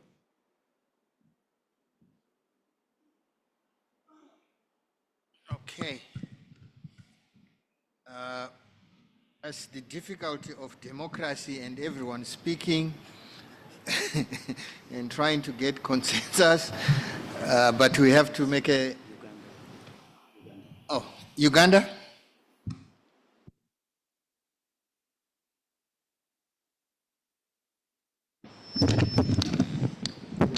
Your Excellency, Chair, we had agreed that we don't make contributions because I think we align ourselves with most of the positions that are being advanced. However, we were trying to look at the issue of African Continental Free Trade Area and thinking that what brings it to life, the basic ingredient of the African Continental Free Trade Area is to have something to sell so that we create wealth amongst ourselves. If that is true, then what do we have as Africa? We are told that we have about 60% of the arable land. And then we are also told that most of our people depend on agriculture. And we have comparative advantage in the line of agriculture. So why don't we, and then this agriculture is only possible if we have energy. Because I would recall one of the speeches of my president at the UN to say, unless there is a scientific findings that Africans do not need energy, then he can go with a proposal that limits us to access energy. And therefore, Your Excellency, Chair, would we accept to go with the food security and energy so that we give effect and life to the African Continental Free Trade Area? And in the process, we'll also move to digital trade and others that are necessary. We would have encompassed all that we need, but within the African Continental Free Trade Area. This was our theme of the year as AU, but at the summit we agreed that it should be ongoing, we cannot stop, because this is what we are looking up to as Africa to lift us out of the situation we are and move us forward. Thank you. Thank you, Uganda. Hanan, I think you as your chair, can you please try and bring us together and make a proposal? Maybe also, I don't know, I wasn't counting the preferred indications from those who have spoken. I don't know if you have a tally. Do you have a tally? Okay, but we're not voting. I'm not voting myself. Let's not turn this into a voting issue. Let's see how we can converge and come to consensus. Yeah. So I'll let Hanan respond. Then if there are still challenges, you might give the chairman the prerogative of choosing the topic of between the three. If there's no consensus, then the chairman is his privilege to choose. We'll see about that. But I'm sure Hanan can get us together. Thank you very much, Chair. I think thanks a lot for all the interventions and the insights. I think I tried to keep a tally of the various delegations and the preferences and what I had for digital kind of two that put it forward for the Africa Continental Free Trade Agreement, 7 interventions, and for the food and energy security, 6 interventions. So just based on the numbers, I mean, it's a very close between the two, between the AFCFTA and the food and energy, but there is more in terms of interventions that talked about the AFCFTA. I mean, one of the things that we can do is to look to incorporate when we're talking about the AFCFTA, how can the regional integration address the issue of food insecurity that we have? Because currently, even though, we have this huge potential of arable land, we have, sometimes even not only availability of food and in some cases even overproduction in areas while we have droughts and others, but yet we're not connected, and the regulations are that allowed to actually have more integration in that sector have not evolved. We have different standards. If you were an African farmer, imagine that you have to deal with 53 different standards to export within the continent. That doesn't make sense. If we want to advance, we will need to also look at what we can contribute as member states in terms of harmonizing these standards I think if any of us were farmers, we would not take the time to, adapt to 53 different standards and regulations. That's why that's the advantage of having regional agreements, so that you can have harmonized standards that allow you to, trade within a larger group. So we can integrate these issues of how can we foster more of the agriculture and food integration, but also how can we use the agreement to foster more energy pool integration, so that we also address the energy gap. So that would be my plea in terms of, kind of still not missing on these gaps, but tackling them within the framework of the Continental Free Trade Agreement. I hope that would be acceptable. Okay. Thanks, Sanan, for the proposal. So the proposal is AFC FTA, but then it should now incorporate these issues in the other two themes, so that it's all encompassing. Shall we go for that, colleagues? Going once, twice.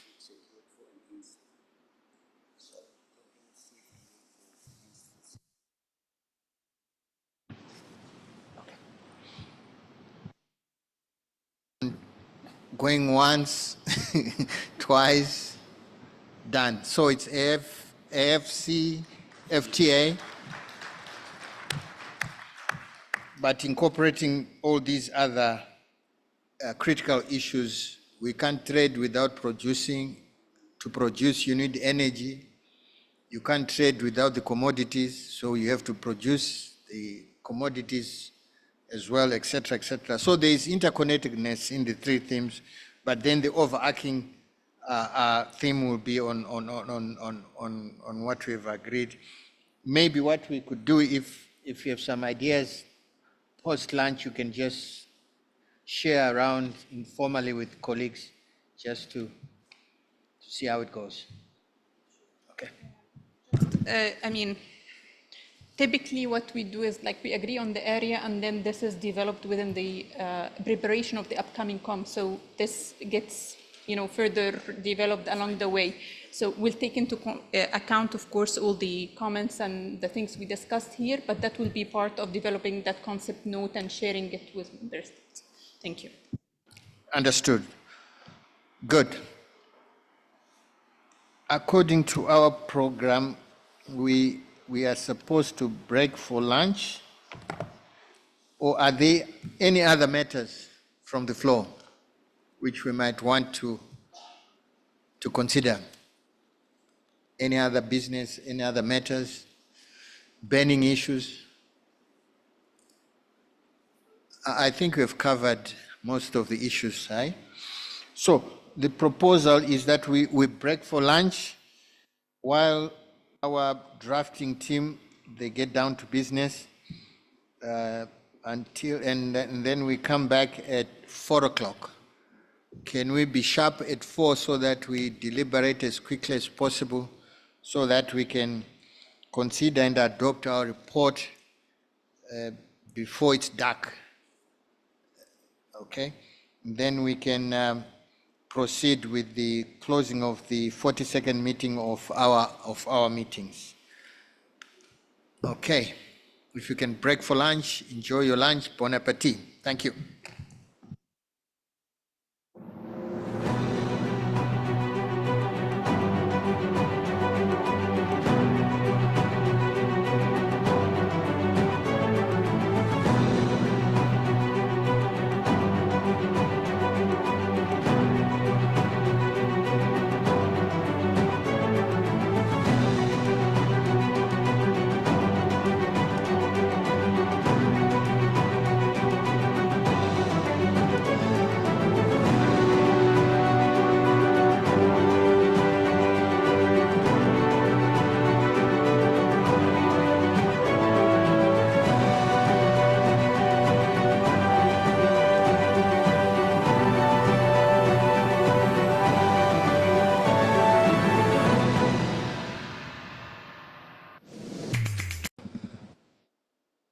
we can resume. Can we bring our meeting to order, please?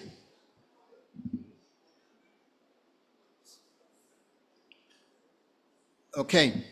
I'm being informed by the Secretariat that our report is not yet ready, and it should be ready around 6. I tried to pin them to say I don't like around. I want a definitive time.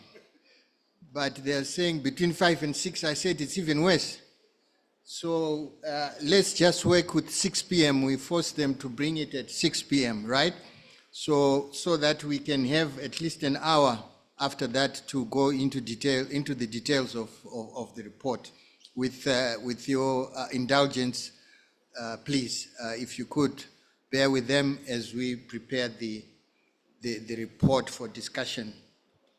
In the meantime, we have the honor of having amongst us the presence of our newly appointed Executive Secretary of UNECA, Dr. Clever Katete, who has arrived this afternoon. And also we are honored to have the Honorable Minister of Finance, Economic Development and Investment Promotion for Zimbabwe joining us. Let me, on your behalf, congratulate Dr. Katete on his appointment. I've known him for quite some time now, and I want to assure you we're in safe hands, we're in capable hands, and we're looking forward to his vast experience as he leads us in the whole process, UNECA. So congratulations, sir, and welcome.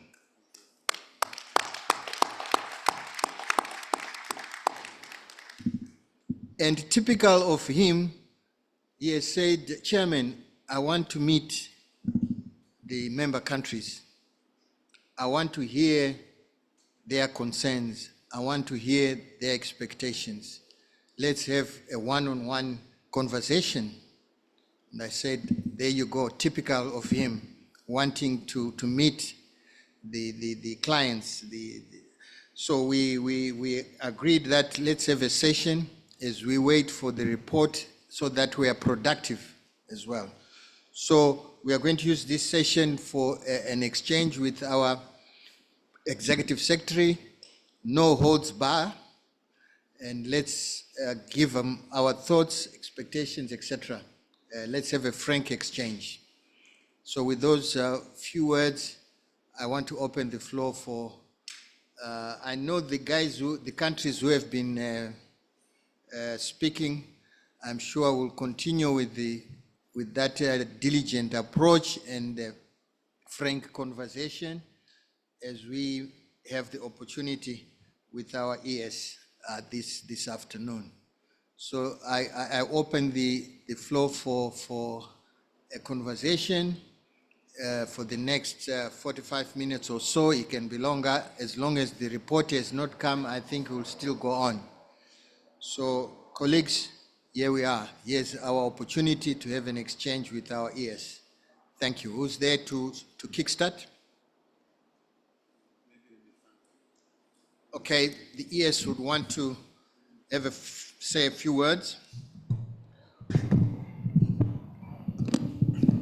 Yeah, thank you very much, Chair and Honorable Minister. Thank you very much. First of all, I want to thank you very much for coming and being a part of this discussion.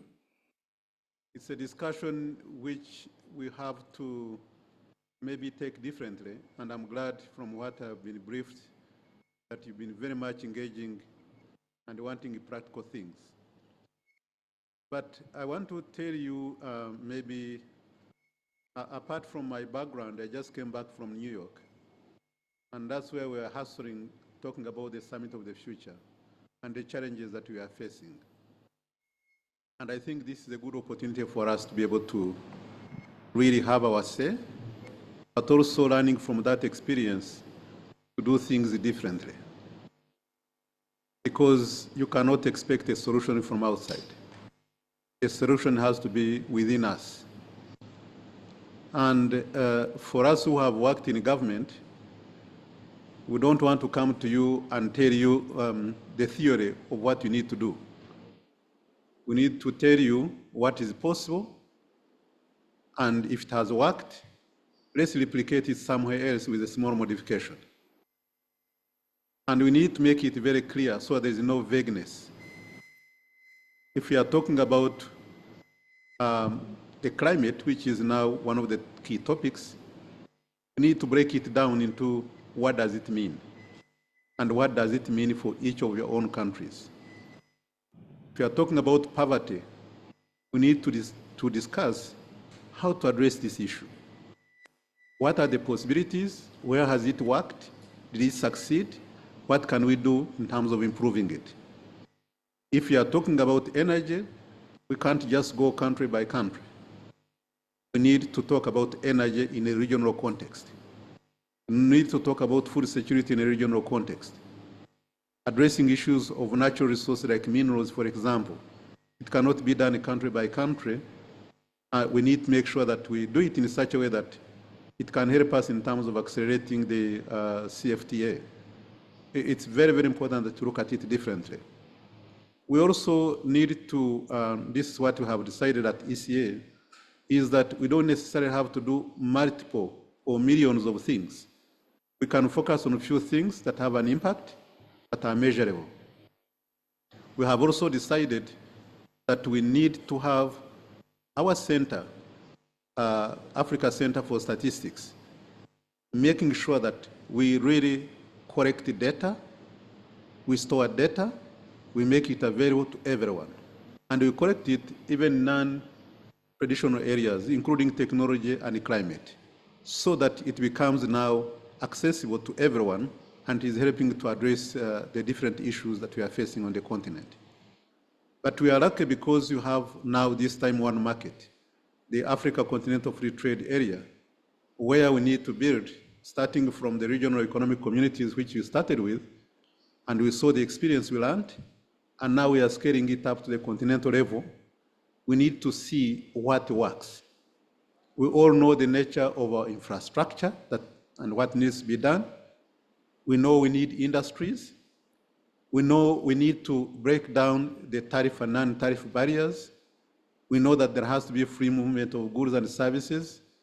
So we are trying to study how can this one be implemented. Of course, this is led by the African Union.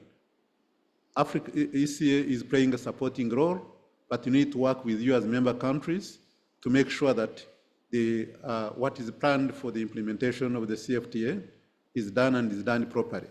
And this is also very clearly elaborated in the new 10-year program of the Agenda 2063.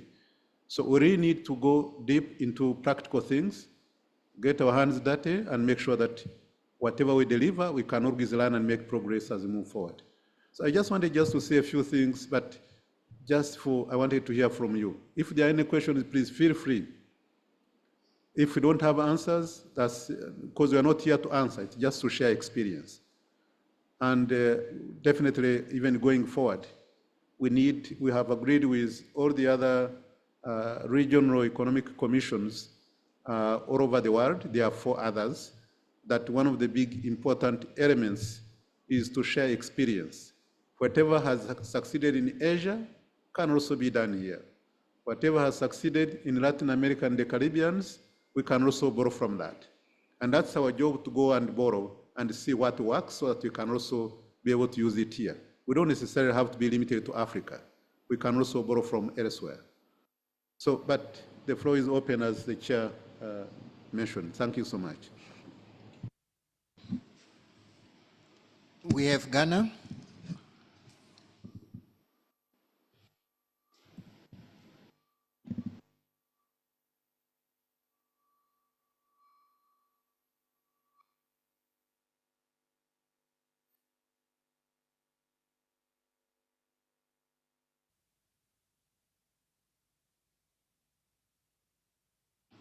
Ghana, you have the floor.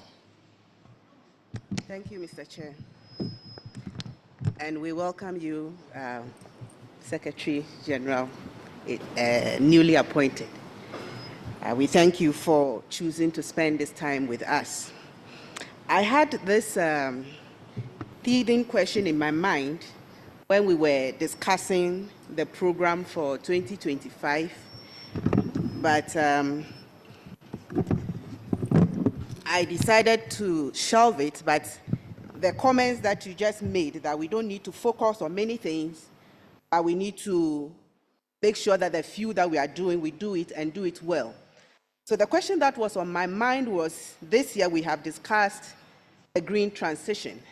And then I'm wondering why we are moving on to new topics for the new year instead of following through with what we have discussed this year to see the progress we would have made in 2025, to see the gaps that are there and how to strengthen and close those gaps to achieve results. Because I feel that if we are moving to different topics each year, then we are not spending enough time to make sure that the things that we have identified and we said we want to work on, we've spent enough time to make to achieve results with it. Because really, 1 year is not enough to achieve that transition, to achieve that change that we all want. We know that development change takes time.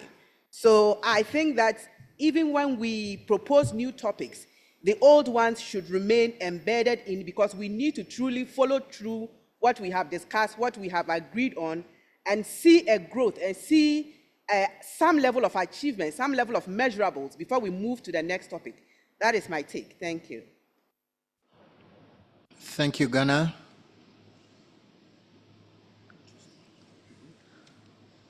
Maybe you can respond. Thank you.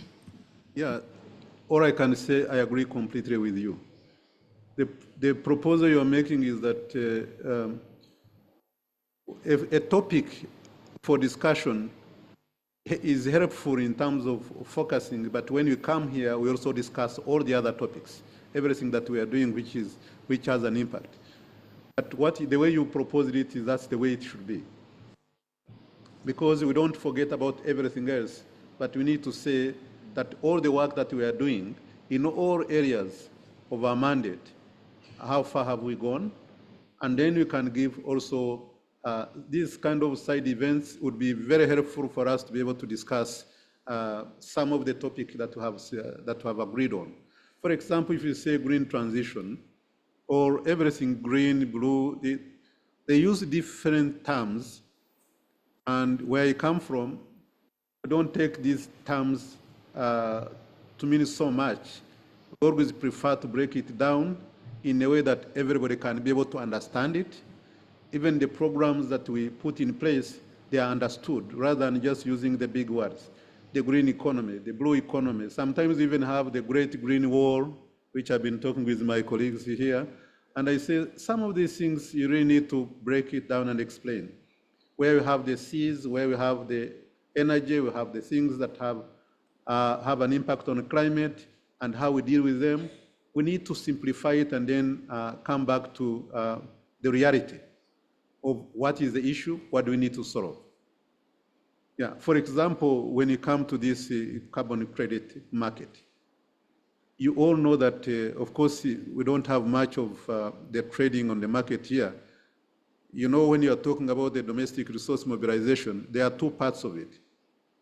There is the taxation, which is on the side of the government, where you want to get many of the informal sector and bring it to formal sector, where you need to digitize, where you need to have efficiency to make sure there are no loopholes in the system.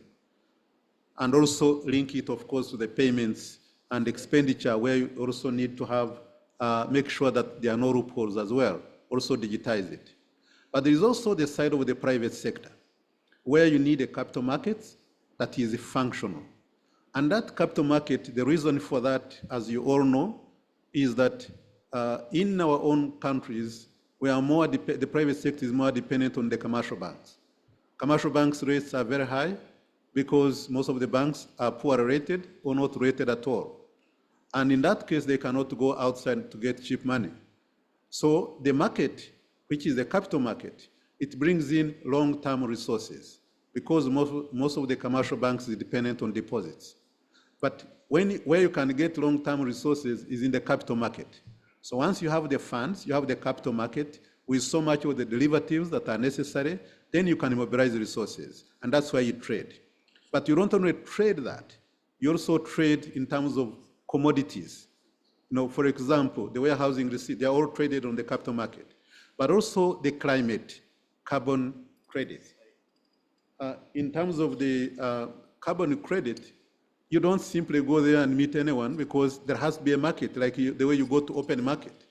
There has to be a market where you buy and sell. And that market should need its capacity for people who know how to trade, how to organize the market, how to make sure that the market is accountable. It has the rules of the game. And that's where, for example, for us on the African continent, we are having problems. Because we are saying, in order to reduce the carbon, in order to address that issue, one of them is to sell the carbon, is to make sure that that has an impact on climate change. But how do we sell it? How does anybody from any part of our countries know even what to do? They need guidance, they need help, they need capacity. But we cannot do it individually. And that's why one of the proposals that we are working on is to see how we can have regional markets where we can develop the necessary capacity so that the trading can take place in an organized manner that is also regulated. Because it does not make sense for just the cost per ton is now, initially it was below $10 per ton on the African continent, but now most of our countries are actually selling it below $5 per ton. In Europe, on average, it's 120. There is no carbon per ton that is below $100. But you compare that, it is the same carbon. There is no different colors. No, it's the same carbon. But anybody who can see that is above 100 on one continent, and then it is below $5 on another continent, the same carbon, then you know something is wrong. And that's what we need to fix. And you have to fix it to make sure that all our member countries benefit from that. So there are a few things that we can really work on that can make a difference. Thank you. Honourable Minister. Thank you, Chair. Let me thank Katete for that intervention. I just want to amplify on two things. One, on the capital market issues and share experiences. For instance, what we've done here in Zimbabwe, we have now got 2 stock exchanges. One stock exchange is in domestic currency, and it is an old stock exchange that goes back to 1896. It's a very old stock exchange, just like the Egyptian one and the Johannesburg one, which are very old stock exchanges. We've launched a new stock exchange in hard currency in US dollars, which is based here in Victoria Falls. And it's meant again to drive the mobilization of long-term capital, especially for those investments that need hard currency in the mining sector or the energy minerals of future, lithium and so forth. And so far we've got about 14 listed securities on that exchange. So really, Katete is right that driving this capital market is key to raising a long-term capital.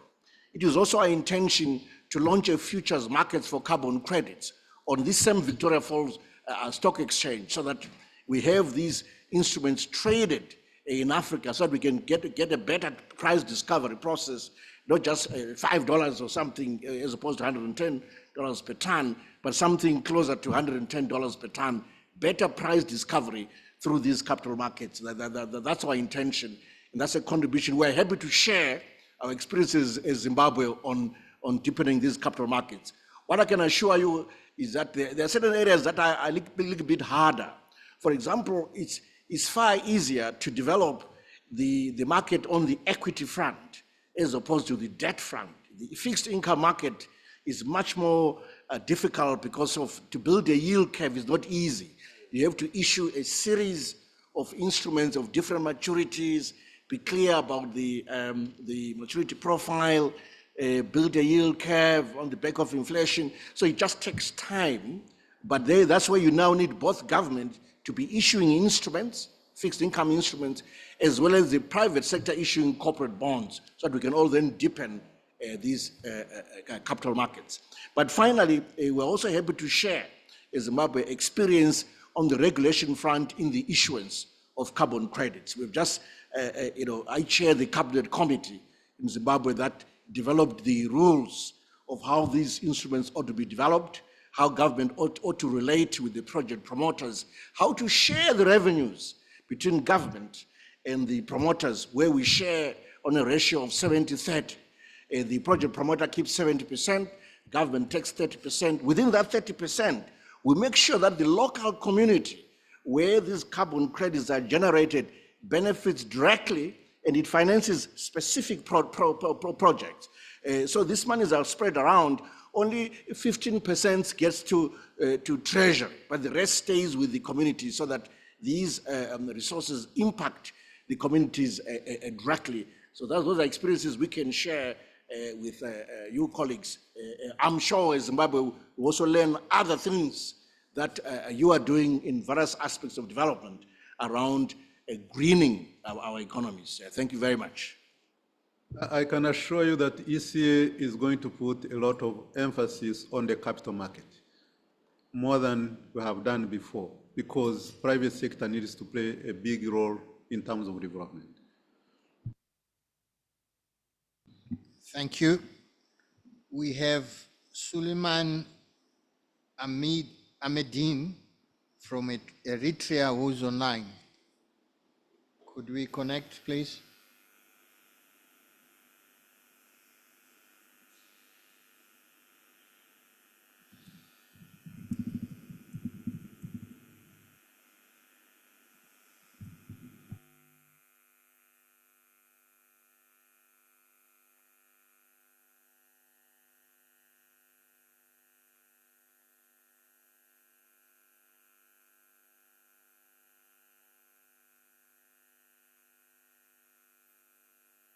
In the meantime, as we wait, if there are any delegates who want to participate and ask questions, queries, clarifications. DRC Congo. Merci beaucoup, Monsieur le Président. La République démocratique du Congo tient à féliciter Monsieur le Dr Katete pour sa nomination en qualité de secrétaire exécutif de la Commission économique pour l'Afrique. Ainsi, je voudrais dire que notre délégation a soutenu dans la thématique centrale qui est intitulée comme suit « Financer la transition vers des économies vertes inclusives en Afrique ». La RDC a soutenu une économie verte inclusive qui prenne en compte les grands enjeux alimentaires et non alimentaires liés à la forêt. Par ce fait, nous voulons assez que comment promouvoir la transformation structurelle du système de l'économie des ressources naturelles. Et ici, nous avons évoqué, c'est ce que notre délégation attendait au regard de la thématique centrale, comment commercialiser la promotion de l'économie verte en Afrique par la commercialisation des produits forestiers non lignés et aussi à investir dans l'économie du bois en particulier. Effectivement, dans cette réunion du Conseil des ministres, on n'a pas fait allusion à cela, alors que lorsqu'on parle de l'économie verte, on tient compte de tout ce qui est lié à la forêt. Puisque nous avons par exemple les champignons, on en trouve dans la forêt. Nous avons le miel, on en trouve à la forêt. Nous avons le bois, c'est dans la forêt. Nous avons aussi les chenilles chez nous qu'on y mange. Mais je pensais que à travers ces ressources naturelles, cela peut régénérer et accroître l'économie africaine. Voilà une idée qu'on avait, puisqu'il y avait une réunion du Conseil des ministres chez nous, qui s'est réunie à Kinshasa, République démocratique du Congo. Ils avaient examiné les nouvelles exigences des différents instruments de réglementation du marché du bois, puisque le bois, en fait, nos grimes qui sont exportées génèrent pas mal de recettes pour accroître nos économies. Et donc, face à cela, nous avons pensé à donner des orientations pour accélérer la mise en œuvre de ces opportunités dans les États. Et nous avons proposé aussi les modalités de fonctionnement des programmes sectoriels et stratégiques de développement de l'économie verte, leur localisation et les outils de leur promotion dans les États membres. Et nous avons créé à ce fait, dans ces projets, nous avons créé le Fonds vert pour le développement en Afrique centrale, en sigle FEVAC. C'est ce que je m'attendais, puisque c'est une ère nouvelle qui commence. Ce sont des vocables nouveaux qui ont été adoptés depuis 2008. Et nous sommes déjà en 2024. Voilà, je ne peux pas monopoliser la parole. Et moi, je m'attendais, il y a nécessité à ce que les États africains puissent se valoriser et commercialiser. Et c'est de manière économique. Les produits forestiers non lignés pour promouvoir l'économie verte dans les continents. Voilà en condensé ce que la délégation de la RDC devrait faire un ajout à ce qu'il a parlé sur l'intégration régionale, à ce qu'il a parlé sur l'architecture financière mondiale, à ce qu'il a parlé sur les inégalités sociales dans le contexte du genre, à ce qu'il a parlé sur la promotion de l'énergie, de la transition énergétique, puisque nous avons le grand barrage de Inga, et c'est un projet transnational, et il va de soi que le CA va faire le plaidoyer pour que le barrage d'Inga puisse alimenter